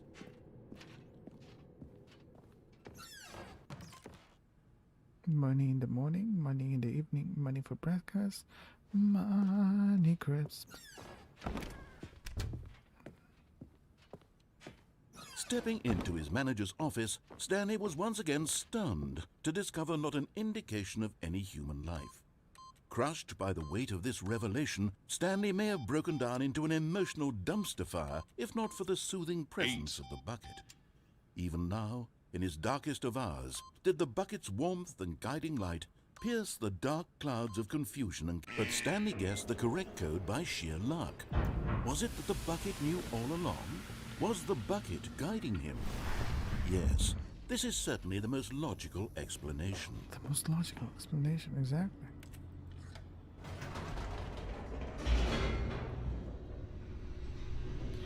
In the vanilla ending for the escape one, you see all the parts that were taken out of the game and the explanations for that.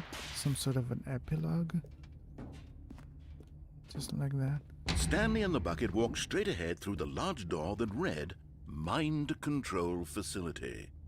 But I want to see what happens when you go there. Although this passageway had the word escape written on it, the truth was that at the end of this hall, Stanley and the bucket would both meet a violent death. A violent death? The door behind them was not shut. Stanley and the bucket still had every opportunity to turn around and get back on track. But I don't want to get back on track. At this point, Stanley and the bucket were knowingly walking forward into a very painful death for each of them. Very painful death. Let's go.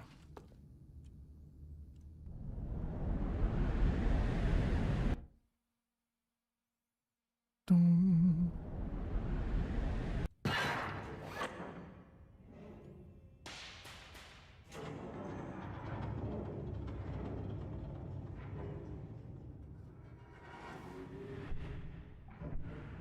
As the machine whirred into motion and Stanley and the bucket inched closer to their demise, Stanley reflected on how meaningless the bucket's warmth and comfort had turned out to be. To be sure, it puts the mind and the soul at ease to embrace the bucket, but what use is a sense of ease when you're about to be crushed to death? This is what Stanley thought to himself, and he sort of kicked himself for wasting so much time carrying a bucket everywhere. Farewell, Stanley.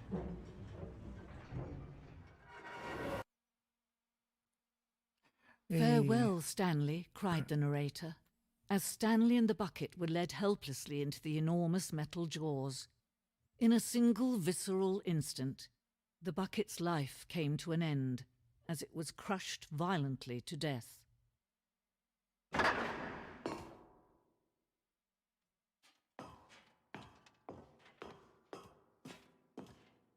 It was a shame, the death of such a magnificent bucket. It's true that all buckets are radiant in their own way, but this one stood above the rest. It was a glorious bucket to behold. Nearly forgot to hit like. How dare you? I'm just kidding. Thank you for doing it. Welcome. The bucket welcomes you to the grand exhibit. You are standing at the precipice of knowledge, much like a bucket itself. The human mind is frequently empty within a cavernous void. But through use of the exhibit in front of you, the mind becomes full and enriched and substantiated. Knowledge of the bucket and its history is the only true knowledge we really have. My bucket didn't remind me in time. You're fine, dear. You're fine.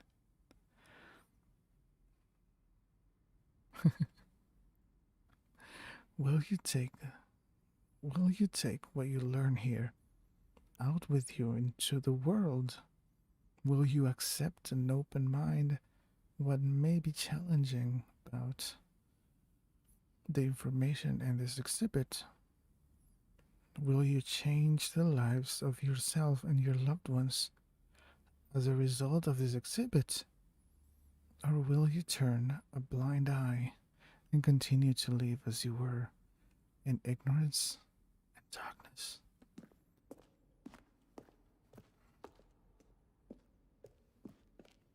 Can you see how arrogant it was for Stanley to take a bucket like this and to claim it for his own? Can you see the hubris that blinded him?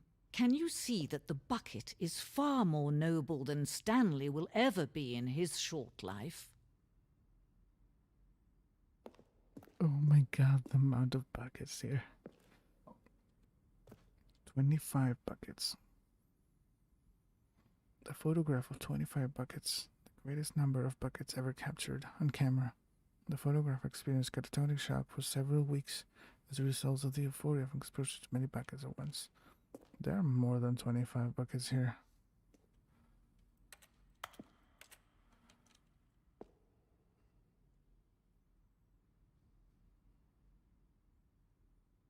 There are far more than 25. Oh my god, this is like the perfect man. The perfect human. Leonardo. The bucket with two handles. This bucket is depicted as having two handles. Such a design has never been created in real life, having been deemed too dangerous and recklessly experimental. Every dozens I put. I actually have one that has two handles around. I had. It's broken now. Inferno bucket. But that's what peak performance looks like. Exactly. Inferno bucket. A replica of the Inferno bucket, which in the medieval era was powerfully alluring that it drove dozens of nations to war with one another control of it. Billions died, and yet in spite of it all, the simple fact remains: no one controls a bucket. No one can control a bucket. The stress bucket, an analogy. Vulnerability, size, and strength of the bucket. Rest and relaxation, doing something you enjoy.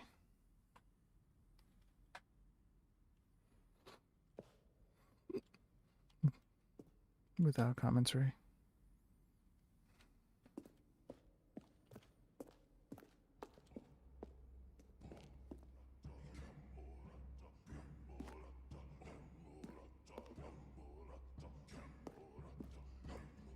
Keep drawing of buckets.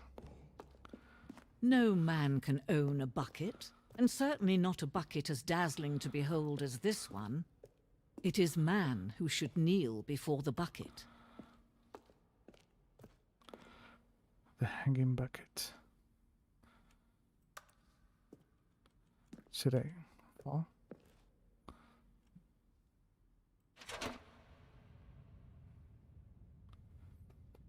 Am I going to die? But there is something we can do. Something we can do together, you and I, that will right this terrible wrong.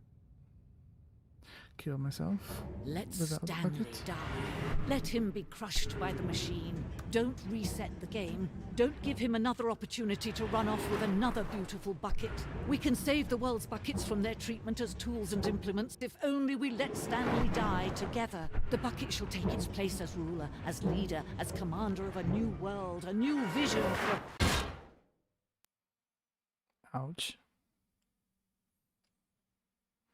But wouldn't the bucket die with us?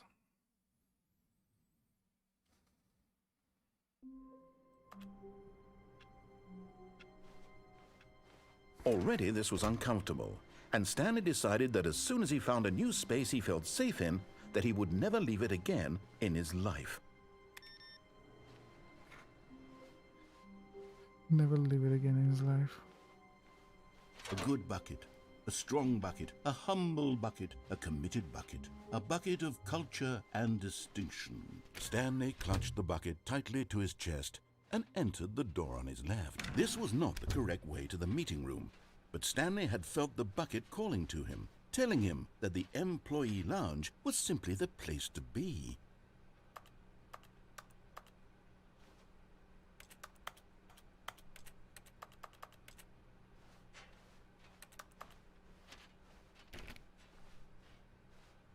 And here it was. Had the bucket turned out to be correct? No, never mind. The bucket was wrong. Stanley took the door on his left to go back to the meeting room.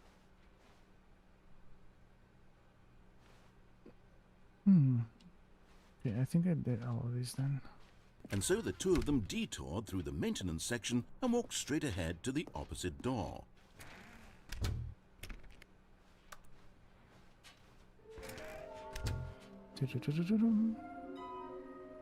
Both red and blue, nearby a fireplace.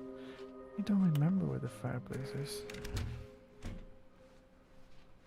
Coming to a staircase, Stanley and the bucket walked upstairs to the boss's office.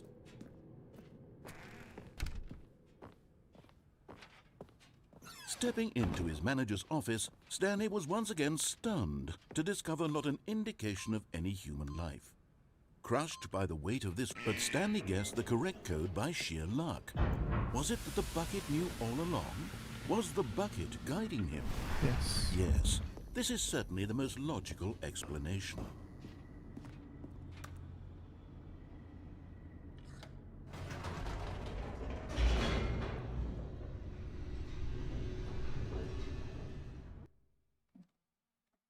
How much time have I been streaming for? Almost 4 hours. Oh my god.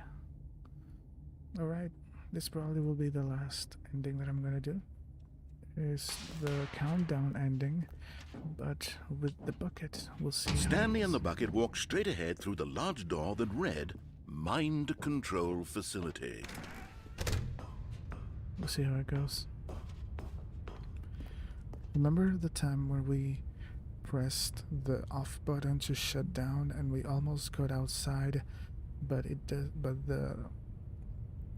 the place didn't want us to set us free because we had the bucket, and he just closed the door on us and we stayed with the bucket in whole darkness forever and ever? Well, if you press the on in the vanilla version, you get a countdown that you can actually do nothing about, but the game taunts you to think that you can. And we'll see how that one is different. The lights rose With on an the bucket. enormous room packed with television screens. What horrible secret did this place hold? Stanley and the bucket both wondered to themselves.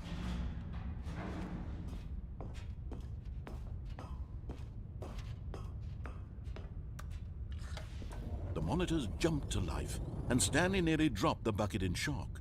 Everyone in the Nearly office was dropped. being videotaped, monitored like guinea pigs. The bucket had never seen anything like this, and it very nearly burst into tears as Stanley cradled it gently, reassuring it that everything would be fine. That's where the line ending is. That little platform in the middle of the screen. That's where the line ending takes you. The confusion ending, sorry. Was the bucket under the mind control facility's influence as well? Had the bucket been told to do things it didn't wish to do? What kinds of things does a bucket want to do or not want to do in the first place? These questions raced furiously in Stanley's feeble mind. No! He screamed into the bucket. He couldn't accept it. His own life in someone else's control, never! He squeezed the bucket tighter. His one friend in the entire world. At this point, he could trust no one except for the bucket. Let's go. But here was the proof. The heart of the operation. Controls labeled with emotions, happy or sad or content. Walking, eating, working, all of it monitored and commanded from this very place. And as the cold reality of his past began to sink in, Stanley decided that this machinery would never again exert its terrible power over another human life. For he and the bucket would dismantle the controls for good. Two best friends, Stanley and the bucket, up against the world. They high-fived in a really cool way, and the bucket made a sassy comment about taking down the system. We're not taking down the system? No, we're gonna turn it on. But at the last second, the bucket jumped in and pressed the button to turn on the controls. Stanley gasped in horror. Had this been the bucket's plan all along? To take over the machine and claim the power for itself? How could the bucket have betrayed him like this? Stanley was prepared to throw the bucket away in disgust when suddenly an image appeared upon the enormous screen. Birds. Silly birds. The control buttons became active again.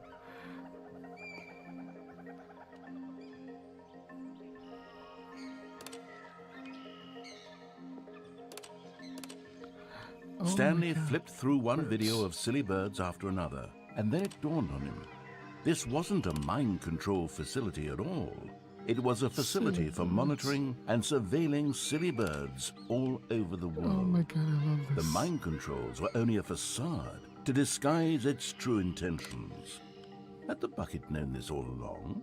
Stanley marveled at the metal genius in his hands, the one who had pointed him towards this incredible discovery. Stanley and the bucket never found freedom because they spent the rest of their lives here in this place, flipping through live streams of the silliest birds imaginable. Of all the possible paths his life could have taken, this one was surely the best. And Stanley was happy. Penguins!